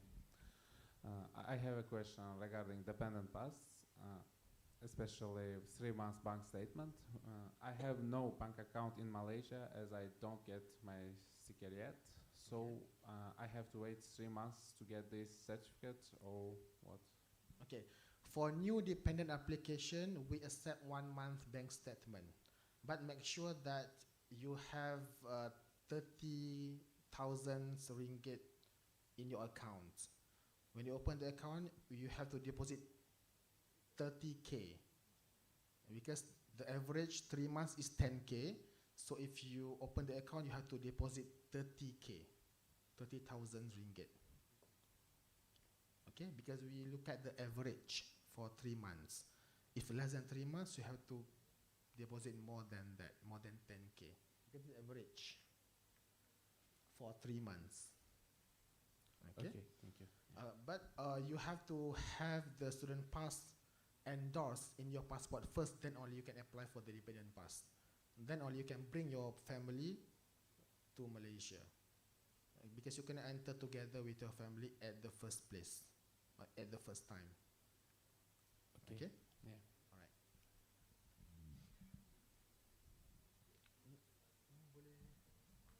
Yeah, please. Hello, sir. Where can I get an iCard? iCard? Yes. Where you can get the iCard? Yes. At the after visa I collect counter. the passport, yes. Yeah, you can collect your iCard after you collect your passport. 2 weeks after you collect your passport. I mean, where? Where? At the visa counter. Oh, visa counter. Yes. Oh, thank you so much. iCard, insurance card, passport, everything will be done at the visa counter. All right. Where is the visa counter located? At the examination building. Okay?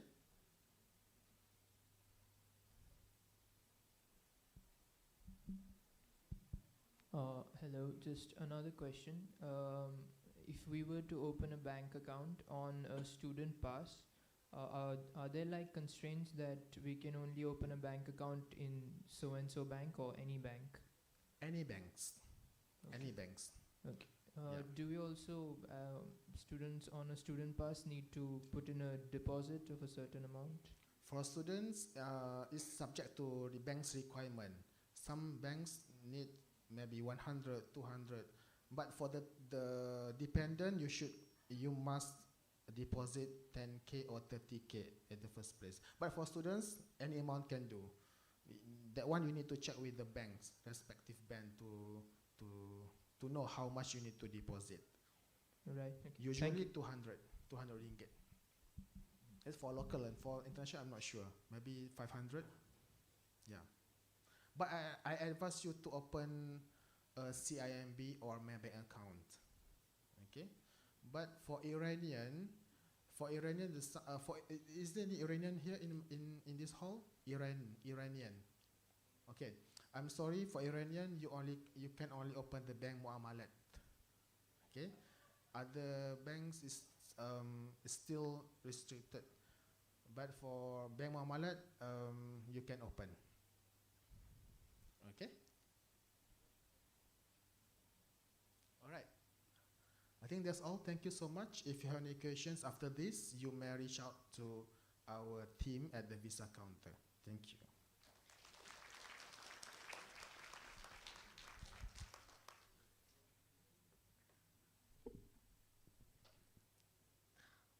All right, thank you, Mr. Firdaus, for the useful information for the new international students. So, ladies and gentlemen, we have now reached the end of our formal session for this morning. So now we will continue with a casual and interactive session with our postgraduate office team. So this will be your chance to ask any questions about registrations, about courses, or general postgraduate matters. So feel free to participate and share your thoughts for this interactive session that will be held on. So I would like to invite Deputy Deans, program coordinators, and Puan Farhana here to be on the stage. Yeah, the floor is open. Let's make this an engaging and interactive session. Give applause for all of us.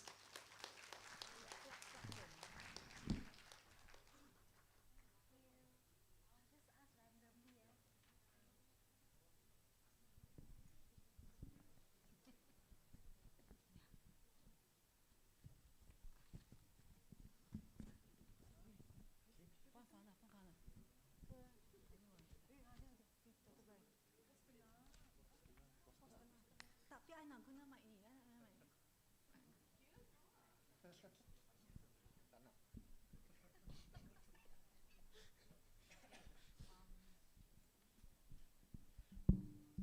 Okay, so for some of you that has RSVP to our PG Vow today, so we actually receive all your questions here.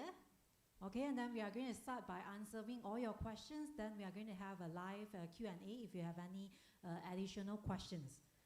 Okay, so I'm just going to start with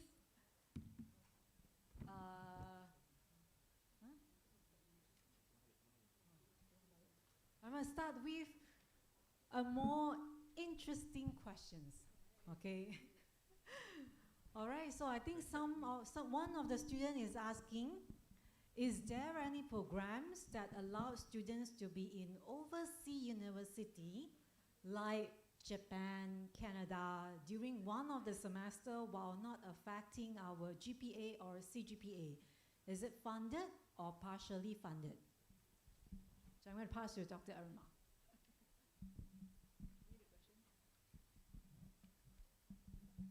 Okay, hello, hi students.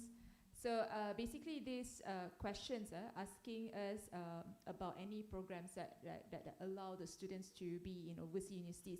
So basically I do have discussion with some of the universities that we send our students for mobility. And for postgraduate, they are welcome to have like a research attachment where you can be there for like 1 semester or 2 semesters while doing your research. So usually we will pair you with the lecturer over there or any professors so that you can have like a co-supervision. So of course your degree will be here, University of Malaya, but it's just a research attachment. So you will do your work, your research similar here, but you have a co-supervisor in that particular university. That is allowed. And if you're asking me whether there are funding or not, some universities actually, they provide fund where they have like a hostel or accommodation provided for the students to stay for like 1 whole semester, but some are not. But here from our office, we do have a little bit of funding, okay, allocation, but not to cover for the entire 1 whole semesters. So if your supervisor have grant, then it will be somewhat benefit for you as well. They can cover you in terms of that attachment program. And apart from the attachment, of course, students, not just undergraduate, we do offer to postgraduate to go for short-term mobility, where this short-term mobility program is, we will be doing it during term break. So it will never distract your semester's duration. So definitely it will not kacau lah, I would say, any of your time during the semesters. It will be during term break. So you can join any mobility. Short term, minimum is 5 days, okay? That one is including traveling days, and maximum is 1 month, okay?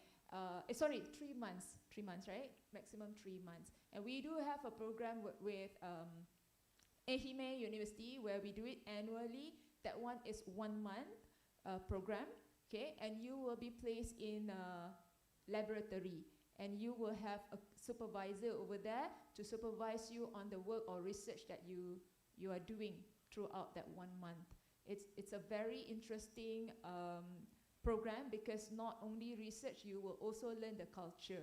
So when there is any opening for mobility, usually you can refer to HEP IG, and we also blast it to students' mailing list. So check your email regularly. Okay. Okay, so thank you. So I agree that you actually should go out, because for all our undergraduate students right now, they have to go out at least once. So for postgraduate students, highly encouraged for you to go out either for short-term mobility. Like for example, myself, I actually has experienced a half year in Japan for research attachment. So it's really like a great and open eye experience. Okay, so please join HEP_FSKTM Instagram to receive more updated information.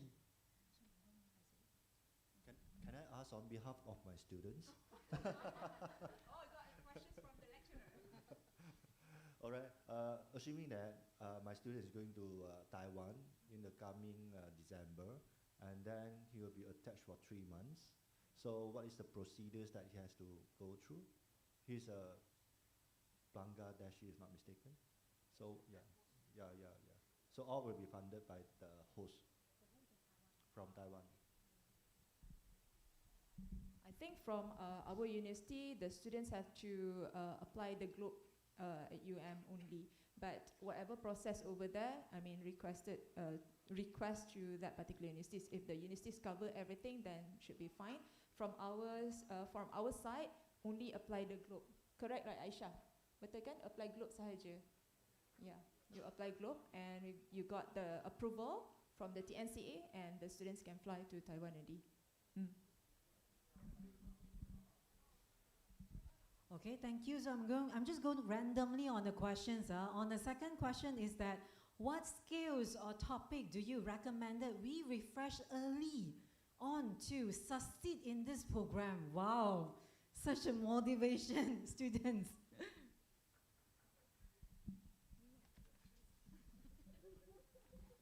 Very difficult question. Okay, the answer 2 plus 1. You know, 2 plus 1. Master by coursework, you have 2 semester plus 1. Okay, I'm not talking about that one. I will say, okay, maybe you need study skill and hardworking skill. Okay, what is the plus 1? ChatGPT skill. Okay, you have to know the skill how to use ChatGPT. You hardworking, learn ChatGPT maybe. Okay, that is general, yeah. Okay. Okay, I will say that everyone here, you are already filtered. You are all entitled to enter computer science. So I will assume everyone have the very strong foundation. What requires you to be a successful student in this faculty. The most important thing to me is the programming skill. Yeah, because you need, at the end, everyone have to develop a project. If you're doing PhD, obviously there's going to be a very big project that you need to develop, so really need your programming skill. If you are, and then we have specialized courses. I can say on behalf of my Master of Cybersecurity. So if you have good foundation in networking, anyone familiar with CCNA, Cisco CCNA, for example, it's going to help you a lot. Plus the networking skill, later on, you need to develop your small project, right? I will say the most important thing is the programming skill. Yeah, that's things that you need to brush up from now on. Okay. Can I add on? For PhDs, right, we have a lots of, for example, like PD, CD, and TC seminars. It requires presentation skills. I think quite a number of you from China and other countries. I mean, English is not the medium that you use to communicate. So you are having problems when you try to present. So presentation skills is also very important, right? Try to speak up with similar, what we call similar people from your country, so try to mix around so that you can listen to what their slangs is, all right? Then after that, you'll be able to communicate with them. So this is very important because you have to listen to what the panel asks and answer them accordingly, all right? And besides that, right, writing skill is also very important. For PhDs, right, you need to accept, you need to WOS index by Science Citation Index, Social Science Citation Index, and Science Citation Index expansion only. Only these three types of social science. Now we only accept two, Science Citation Index and Science Citation Index expansions. Only these two, all right? Not the expansion, the Emergent Science Citation Index. That one is considered as Scopus, all right? So we only recognize two in these faculties. So you have to make sure that you have the abilities to do the writing, because different journals, you require different styles of writing, and the requirements are also different. So you have to communicate with your supervisors, try to attach with your supervisors. If you have any problem, tell your supervisors. I believe that for PhD students, you have at least two supervisors, all right? Communicate with them. Okay, so thank you, Prof. Paul. So I just want to add on for PhD student, make sure that you meet on the first semester, you have to meet your supervisor at least once a month. Okay, so for the first semester.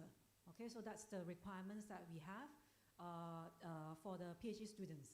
Okay, so I'm going to proceed with the next questions here, because a lot of students ask us questions. I think probably they are from master's program. Okay, so the question sounds like this.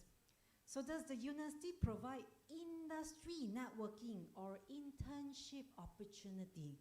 Would it be possible for coursework students to engage in research informally with faculty guidance just to gain experience? So it's industry and research. All right, thank you so much, Dr. Ong.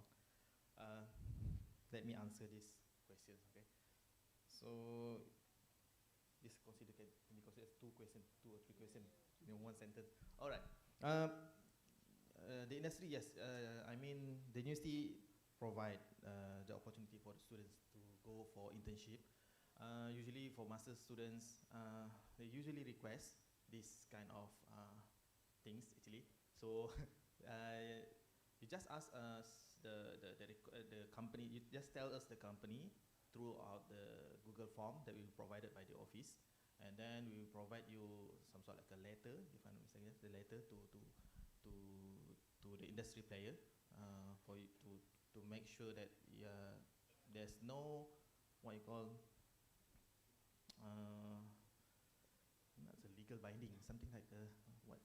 It's just like it's not really legal binding, but it's just a formality to make sure that you are able to go for internship, whether here or in your country. So that is for the first question. And then would it be possible for coursework students to engage in research informally with faculty guidance? Yes, it is. Yes, you may engage with the research, but as you know, you are actually part of the universities. You are students. You need to what you call talk to your potential lecturers or supervisors to guide you as well, and they will guide you accordingly how to make sure everything works well. Okay.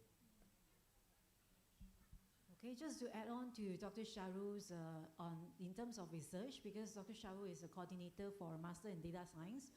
So when you are doing your data science program or AI program or cybersecurity program, even though it's a coursework mode program, when you do your P1 and P2, you will do it with your supervisors. So you can actually discuss with your supervisors that can we do a more research-oriented type of research.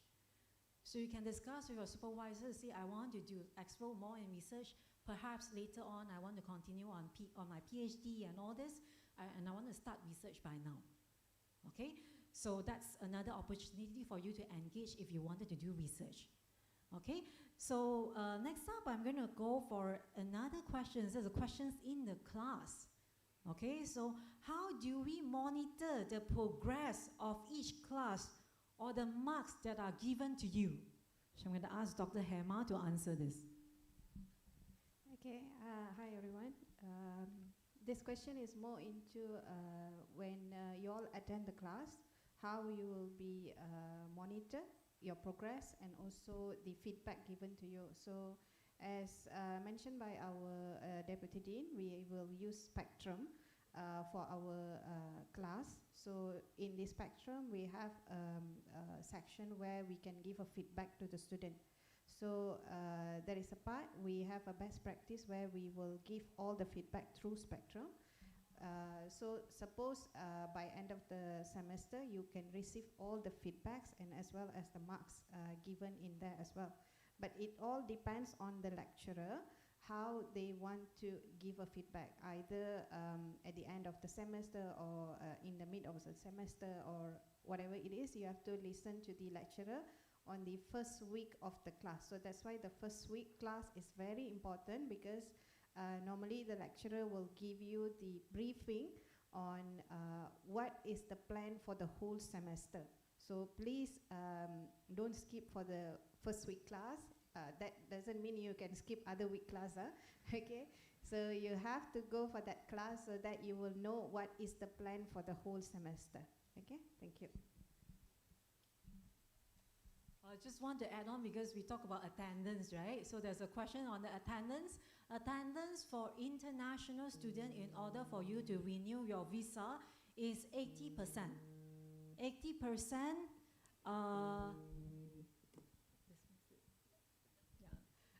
sorry, my alarm, okay? So 80% attendance for every class, okay? So for all of the classes, you will need to, before you renew your visa, you will have to get the letter from us, indicate what is your attendance on the semester. So make sure that all the attendance is 80 and above, okay? Then only you can renew your visa. Okay, so now I'm going to go into the MAI program. Okay, so a lot of questions about AI, okay? So one of the questions is like this. So given that my program, MAI, is a coursework base, how many projects can I expect to work? Wow, this student wants to work a lot of the project. How many projects can I expect to work on during the entire duration? Are those projects in line with the market needs in Malaysia? I'm going to ask Dr. Saw to answer that. All right. Okay. So I'm Shirley. So I'm the coordinator of Master of AI. Regarding the first questions, that how many projects can I expect to work on during the entire durations? So if you know, there are, I think, a few courses, core course and elective courses. Most of the courses, will have a group assignments, right? Those group assignments will be doing some projects related to AI. So there will be multiple projects for you to do. So I hope you have sufficient times to just complete everything, right? And then are those projects in line with the market needs in Malaysia? So those projects, because it's a teaching and learning process, right? So those projects will help you to gain the skills that you need for the market. So, yep, that's my answer. I hope that's clear. Thank you. Thank you, Dr. Saw. So you will work on many projects. Okay, that's the answers. Okay, all right. Next up is on your curriculum. Okay, so how do we get guidance on selecting elective courses to align with career goals? So as we said just now, we have core courses, we have elective courses. So how do you choose which elective courses to enroll? Okay, so I'm going to pass it to Dr. Brian. All right, hi everyone. Okay, when we ask this question, first question I ask you back is, what's the purpose you do masters, right? 80% of y'all might say you want to have a change in career direction, right? Probably that. Or probably you want to say you want to gain more experience in certain types of research or certain types of topics and gain your higher positions in your career, right? So when you talk about the direction, a change of interaction, so how do you get a guidance, right? Elective courses are things that for you to choose, right? Like for example, master by mixed mode in applied computing, you have 5 electives, you choose 2 out of it, right? So who can you ask guidance? One, you can always look at the synopsis of the course, right? Everything is given in a handbook for you.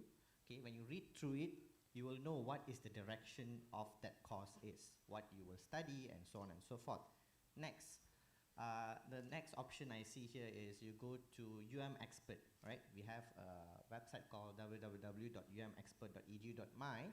You can find lecturers with their research interests, their expertise field, right? So this field will help you tell that this lecturer will know things about certain courses, right? That's second. You can ask those lecturers for guidance. You can just email them to say, hey, I have these 5 courses. What do you think? Like for example, if your career pathway is towards cybersecurity, hey, what do you think will actually fit into cybersecurity electives, right? Those kind of things. Third is by approaching the lecturers that's going to teach the elective courses, right? So you can look at the timetable, you will see which lecturer is going to teach you that course. You can always approach that specific lecturer and ask, do you think if I want to do this in my career, will this help me? Or will this give me added points, right? Those kind of things. Last but not least, approach me. Right? You can always approach me. I can give you a picture of what is the course going to be and how it will help you in your career development. Right? That's the thing that answered the question. Thank you. Thank you, Dr. Brian. Okay, so ask your program coordinators. Okay, so if you are computer science program, ask Dr. Brian. MSE, you ask Dr. Hamar. Master of Cybersec, you ask Dr. Rosti. MAI, Dr. Saw. Master in Data Science, Dr. Sharo. Okay, so ask your respective program coordinator. All right, so I'm just going to lighten the load from you. Okay, otherwise everyone will come to you. All right, so next up, I'm going to go into another questions that a lot of students ask. Like in the past also, quite a lot of students came to me and then they asked us questions. Okay, not only from new students, also for the old students. Okay, so will a coursework candidate be eligible to become a research assistant? If so, is there any registration procedure to become one? I'm going to ask Prof. Paul to answer this. Thank you very much. Before that, right, you have to know that what's the difference between RA and GRA. RA is for Malaysian. Rather than that, international students, non-Malaysian, they belong to GRA. All right? So whether you can become an RA or GRAs, right, it depends on the lecturers whether they have funding. If they have funding and they're willing to fund you in regards of whether you are in coursework modes or research modes or whatever modes, you are eligible to. All right? That is to become an RA or GRA. So what is the procedures? You have to register. There's a website, RA something recruitment websites, and then you have to register yourselves, and then you have to upload the documentations that is stated there. After that, what you need to do is you have to wait for the post that the lecturers posted, and after that, the lecturers will shortlist the candidates. So if you have been shortlisted, then you will become the RA or GRA. Is it clear? So you have to wait for the post first, but before that, right, you have to register yourself into the systems.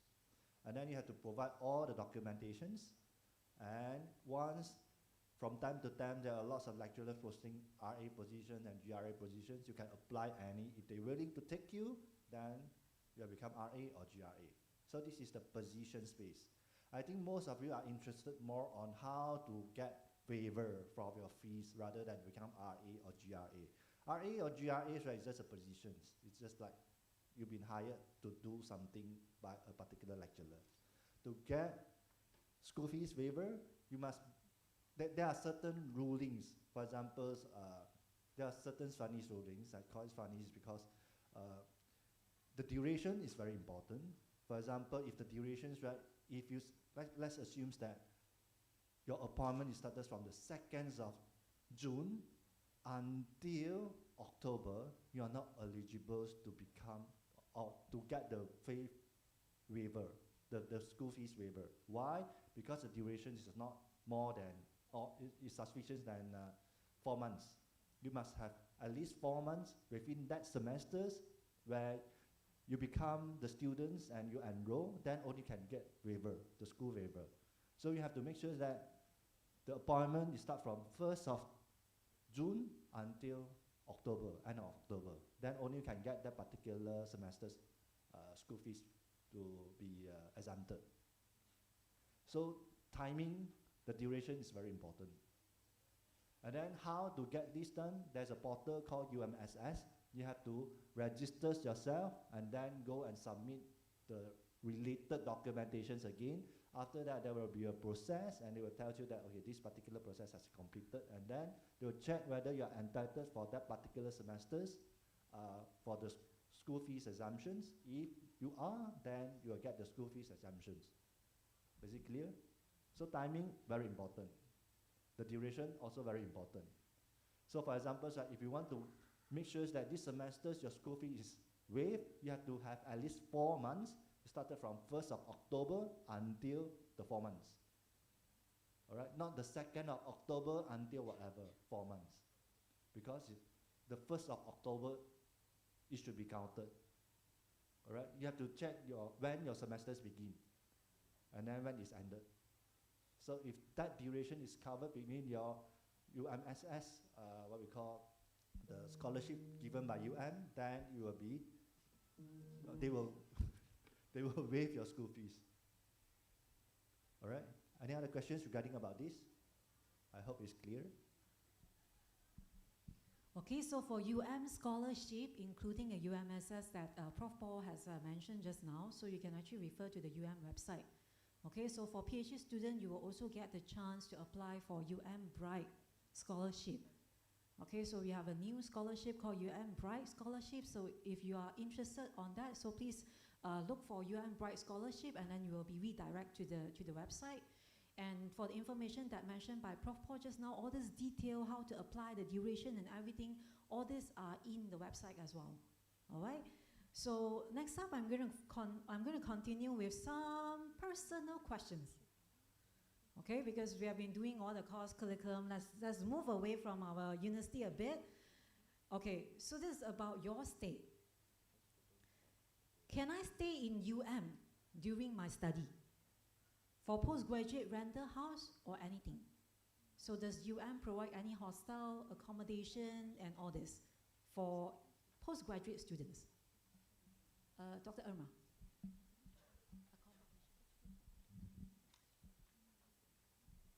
Okay, all right, thank you for the questions. So can I stay in during my study for PG, rental house or anything? Okay, so for hostel accommodation in campus, usually they will prioritize the undergraduate, okay, unfortunately, because we don't have sufficient college to accommodate everyone. So they give priority to the undergraduate. Whether or not you can apply at penginapan HCP, which is, I think I'm not very much sure on the email, but you can request, but it's not, guaranteed that you will get the accommodation. So preferably to find a house outside, rent a house outside, and you can apply for international, but again, they will prioritize the undergraduate, and international house is not as huge as the other colleges. So, and we also have quite a huge number of international undergraduate students. So usually they will prioritize the UG students. So best to find a house to rent outside. Okay? Okay, just to add on, because the price for the international house in also not cheap, right? Not cheap. So just be opposite the international house we have a very new tall apartment building. Okay, so a lot of the students actually stay there. That's what's the name of the Ryan and Miho. Okay, or you can rent somewhere near Bangsa area, just outside the main gate. So then we will have some of the areas in PJ. We actually have nearby here. We actually have buses. So buses will actually bring you coming into the Okay, so you just choose the area that actually has the buses that will coming into the Okay, so because of the time constraint, right? So instead of reading from here, I'm just going to open questions to the floor. So any students has any questions? Any questions?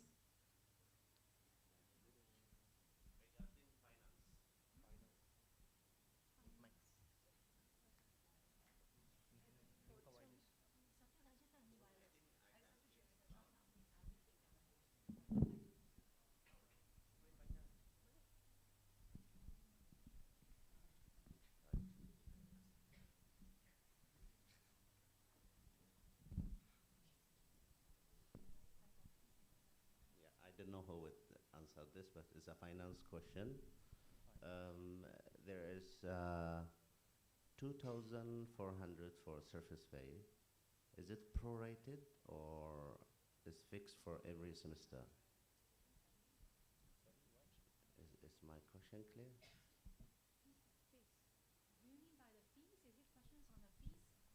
Yes, there is 2,000. It's a finance question. I don't know whether you are entitled to answer this, but there is a 2,400.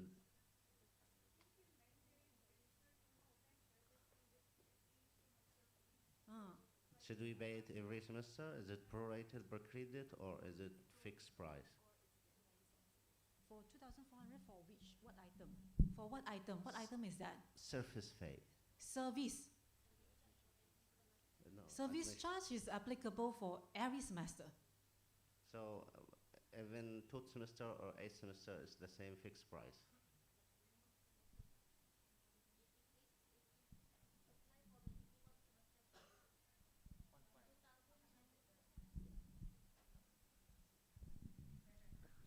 So for 2,400, it's apply for the minimum semesters only. It will be charged you by semesters. So if we 8 semesters, so we have to pay for the 8 semester every semester 2,400. If you have minimum semesters for coursework is 3, so will be charged on 3 times. So after that, no more. Yes. Okay. Thank you. So any other questions?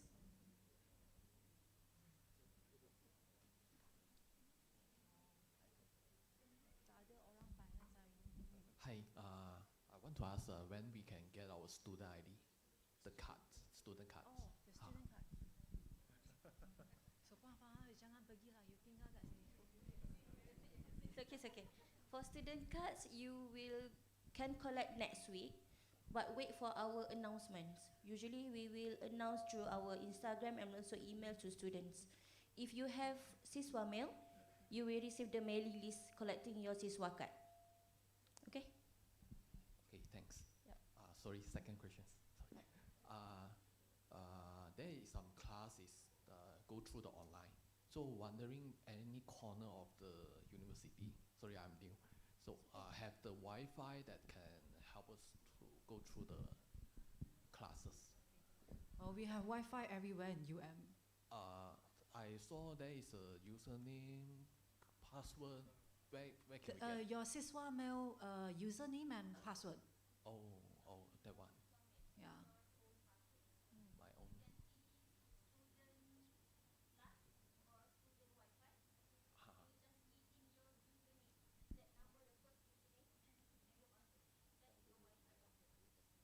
Okay, let me try. Thanks. Okay, so some students actually like to sit in the library, so we also have UM library. So you can also go to the UM library if you wanted to access the Wi-Fi and study there, or we actually have Wi-Fi all around the faculty that you can use. And we have like areas for postgraduate student, PG lounge, postgraduate lounge that you can also access. Okay, hi, I'm Noreen, and I have a question on the fees. On 22nd September, I generated the pre-invoice and it was it was dated. And then I did generate again later, I think on 6th of October. It was a different value, so I'm just curious if anything has changed. And I noticed my friend also undergo the same thing. So yeah.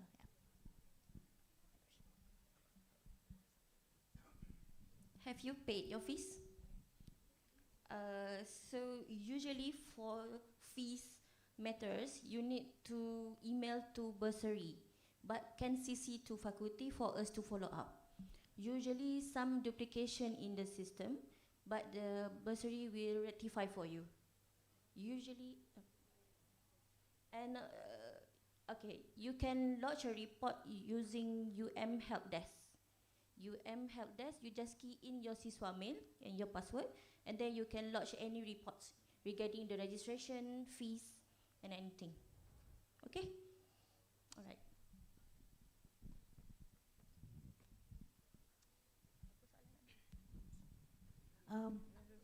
What is the residency requirement for PhD students? Residency requirement. One semesters. I'm on first semester. So, come again? I mean, how many months student need to stay here? Because most of the classes are online, and after getting the student pass, how many months we need to stay here? One semesters. Only one semester. But actually, it can be if you have conducted your candidature defense, or doing your proposal defense and so forth. So you don't have to worry about that. Okay, and about the GLT 7002 course, is it online or? What's that? GLT 7000 Bahasa Malaya course. Yes, it's compulsory for international students to take Bahasa Is Malaysia. it online? Online, yes, totally online. Okay, okay, thank you. Okay. Yes.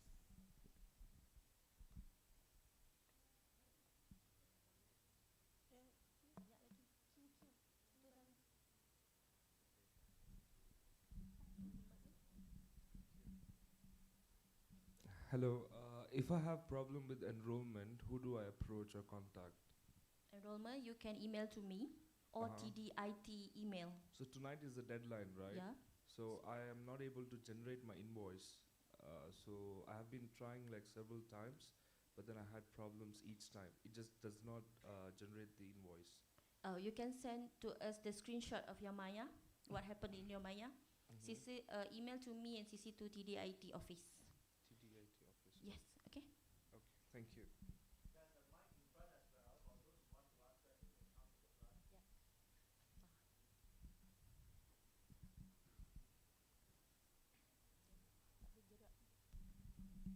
Hello, good morning. In my advising slip, my tuition fees added twice. So I mailed Busan student and I made a ticket. A couple of times ago, like 30 minutes ago, they said that my problem is resolved. But I visit in the website. My problem isn't resolved yet. Can I go to my class? I haven't paid my tuition fees. So your problem is payment. Yes, payment related. You cannot do a payment because of technical error or duplicate advice. duplicate fees. Yes. You email to whom? Bhushan student and Bursary. Bushari student. Bushari underscore student. Bursary underscore students. Yes. Did you CC to office? Yes. Okay. We will follow up the email letter. For the classes, can for 1 and 2 week. Yeah, because of technical error, then you have been here, you can join the physical class. Spectrum will be open only 2 weeks if you didn't complete the registration and payment. So I believe after 2 weeks your problem will be solved. Should I pay extra? No. After because the enrollment will stop after 12 p.m. Yeah. I think. Late registration will be imposed a penalty for 200 ringgit, but that's for only late registration for your side, from your side. But if you facing the difficulties, technical error and everything, the penalty will be waived. Okay, thank you. Okay.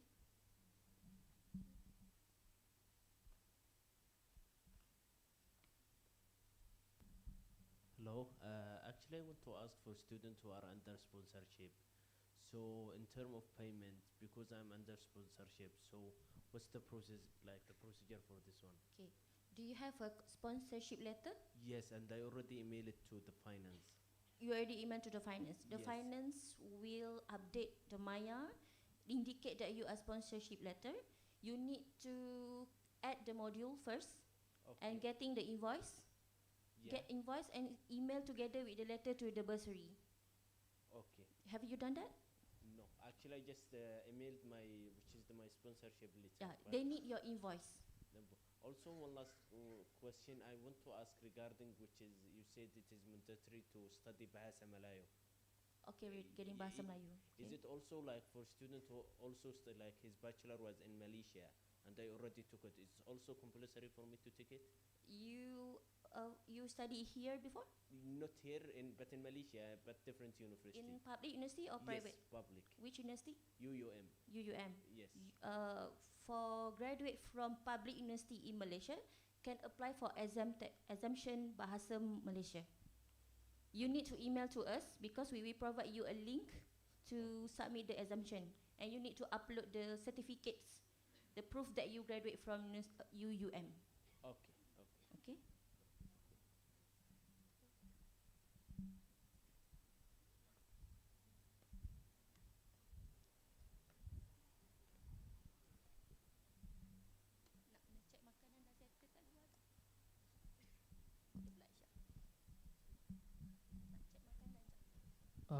Hi, so I'm enrolled in the MAI program.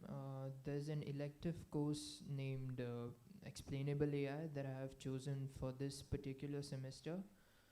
It has the code WQF7009. According to the timetable, it's an online class during the Saturdays, as far as I know, the last time I checked the timetable. So in the Spectrum website, in the announcement section for XAI, it says that no physical classes during the first week as some students have not received their visa. So this doesn't make sense because the course is fully online or Saturday. Or is this for the previous year announcement? Hello. So it's a XAI course, right? Yeah. Okay, I'll talk to the lecturer later on. Then I'll ask him to give a final announcement in the Spectrum. Okay. All right? Okay. Hello, this is Avi. As a postgraduate student, is there any opportunity to join any clubbing activities in UM? Because our classes is like 6 to 9 p.m. So how can we join any other activities in universities? Joining other activities means any student activities outside class, yes, right? Yes, like any other or club activities or program, seminar, workshops like this.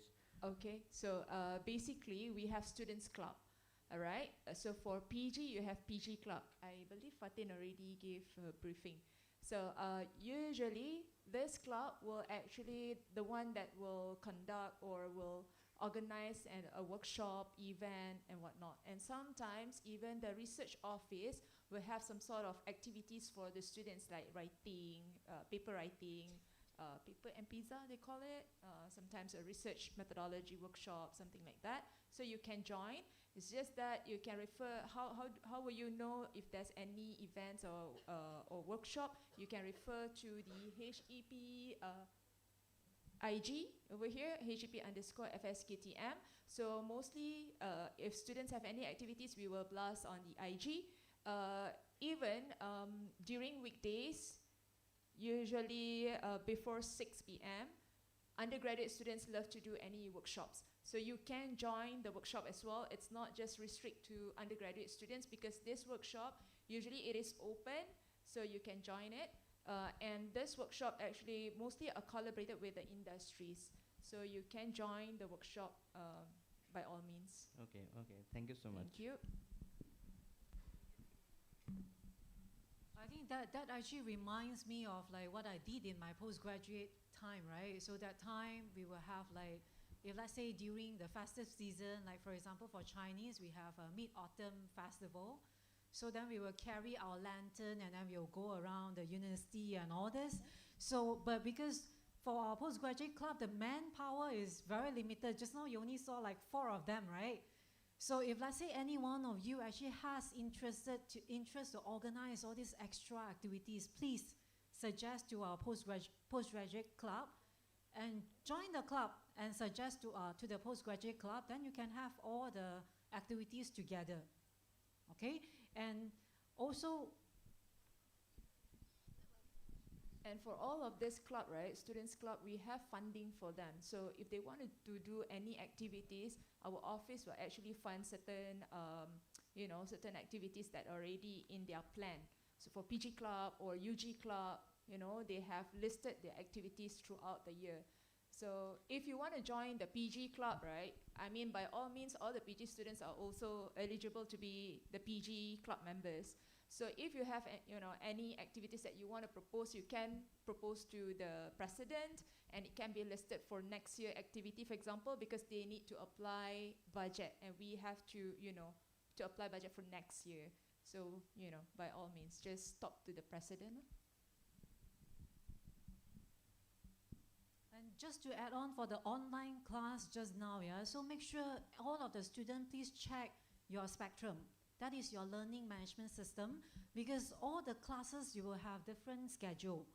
Okay, different lecturers, they plan it differently, and according to the rules, guideline given by the university, for postgraduate courses, 30 to 50% of the classes will be conducted asynchronously.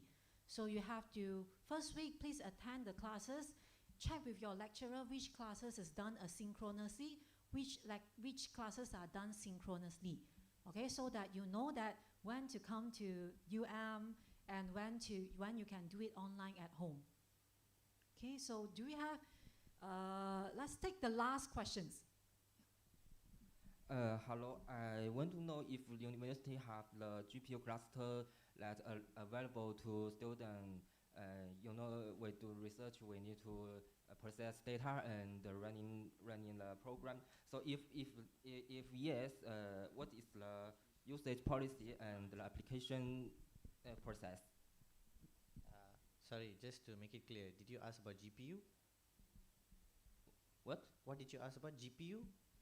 Yeah, GPU cluster. All right, okay. So some of you might be doing some data intensive work, right? That needs GPU and so on. Actually, we have something called DICC, right? This DICC basically hosts a lot of powerful computers, which is called HPC, high performance computing, right? You can actually request for allocation for you in terms of storage and processing, right? For students, it's free, right? You can always email to, there's one person who's really, who's actually handling this is Dr. Hazim, right? So you can also email to DICC. You can go and Google up dicc.um.edu.my. You can look at the information that the contact list there. You can actually request, and you have to fill up certain forms, a Google form, and you have to complete beginner's task, right? There'll be like a set of questions that you have to complete, and once you have completed, you'll be given an access based on the requirement of your research, right? So you have to put in what type of research, what type of space allocation you need, what type of RAM you need, and those will be allocated for you. So for students, it's free. Okay, thank you. Just to add on, you can also apply for cloud services because we also have AWS cloud services. The free tier is free to apply, eligible for 1 year. So if you want a cloud-based processing such AWS, you can apply through their portal. Okay. So if you need anything about cloud as well, especially about AWS, you can contact our coordinator or CPOC here, the program coordinator related to the AWS, Dr. Chiam, and you can contact me as well, right? Okay, thank you everyone for all the questions, and thank you our coordinators. But before we end the session, probably I would like to invite the program coordinators to give some last advice for the students? Let's start from MAI. Okay, an advice to MAI students. Advice. Okay, first week of the class, make sure you go. Make sure you know what is the CA, what is the continuous assessments, alternative assessments, or final exams. Know what you need to do and complete, okay, throughout the whole course. Anything that you don't understand, not clear, check with the lecturer who are teaching the class. Okay, so that's number one. So you must be clear what you need to do in the class, right, to complete all the assessments. And then other advice for research project is, I think, just complete the whole thing on time. I think that's all. Okay, you can email me, but please CC to Madam Ju. I think just now we shared the email. Okay, for those taking Master of Cybersecurity. So any question, just to make sure at least 2% receive the email. If she forgot to answer, I may be able to follow up as well. Okay, yeah, because we receive so many emails, especially during the beginning of the semester. Okay, I'll see you in the first week, Monday. I will be teaching Master of Cybersecurity. Sorry, Introduction to Cybersecurity. Okay.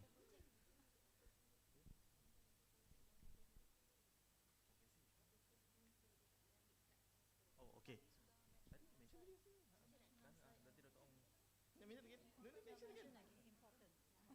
All right. For the research project, specifically for the MAI and also MDS, you guys need to take note about the consecutive semesters. When you take the P1, make sure you will take P2 in the next semester. If you have a gap between it, you will fail. So please take a note. I have published the videos yesterday, so perhaps you can look into it. If you have any question, perhaps we can meet online next week, 16th, if I'm not mistaken, Thursday. Okay.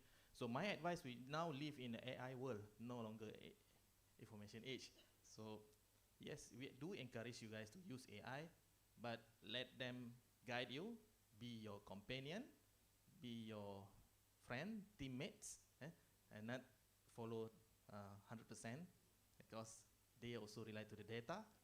So whether the data, I believe you have heard about the hallucination, right? All the AI hallucination. So just treat AI as your companion, all right? That's all.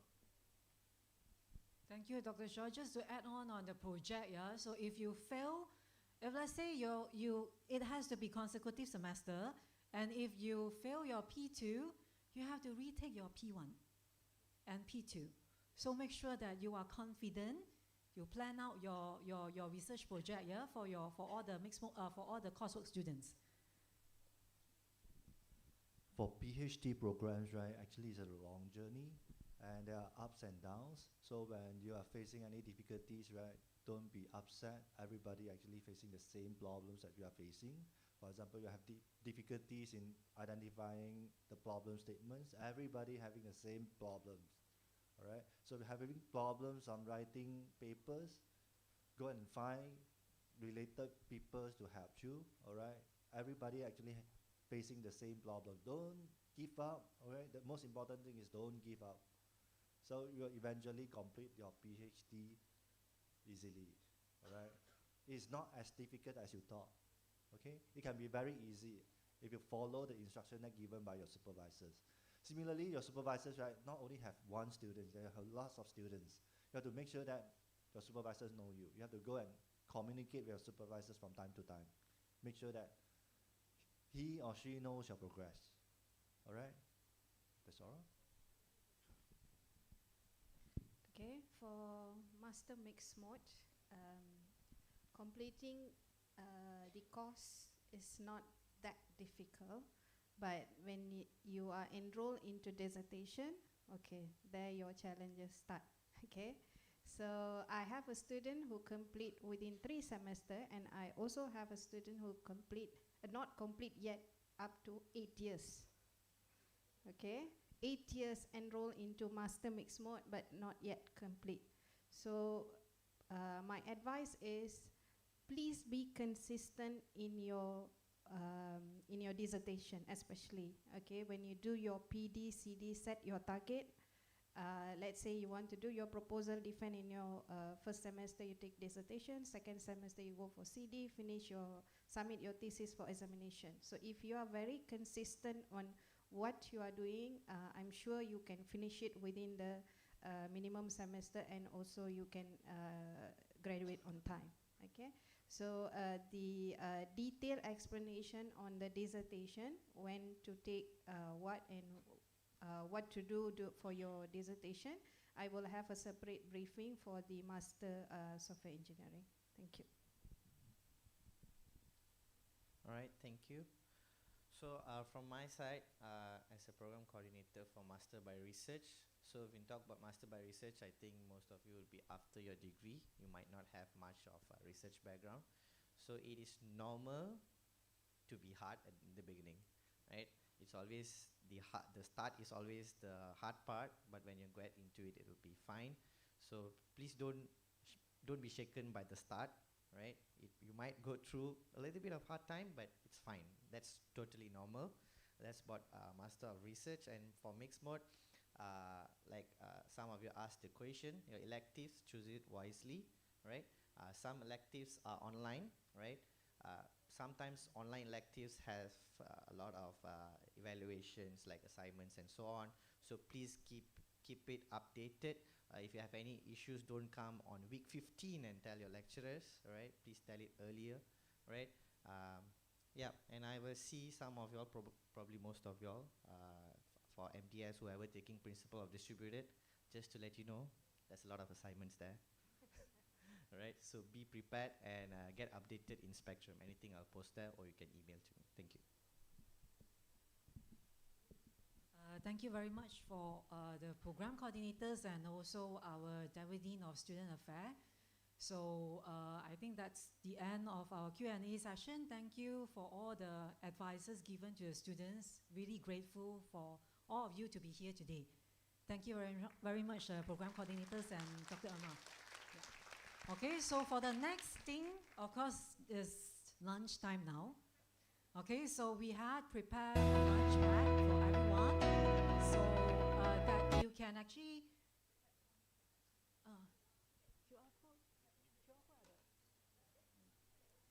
okay, so the lunch pack, you can actually collect that on the counter, like you do your registration when you collect your PG kit. But before, just outside.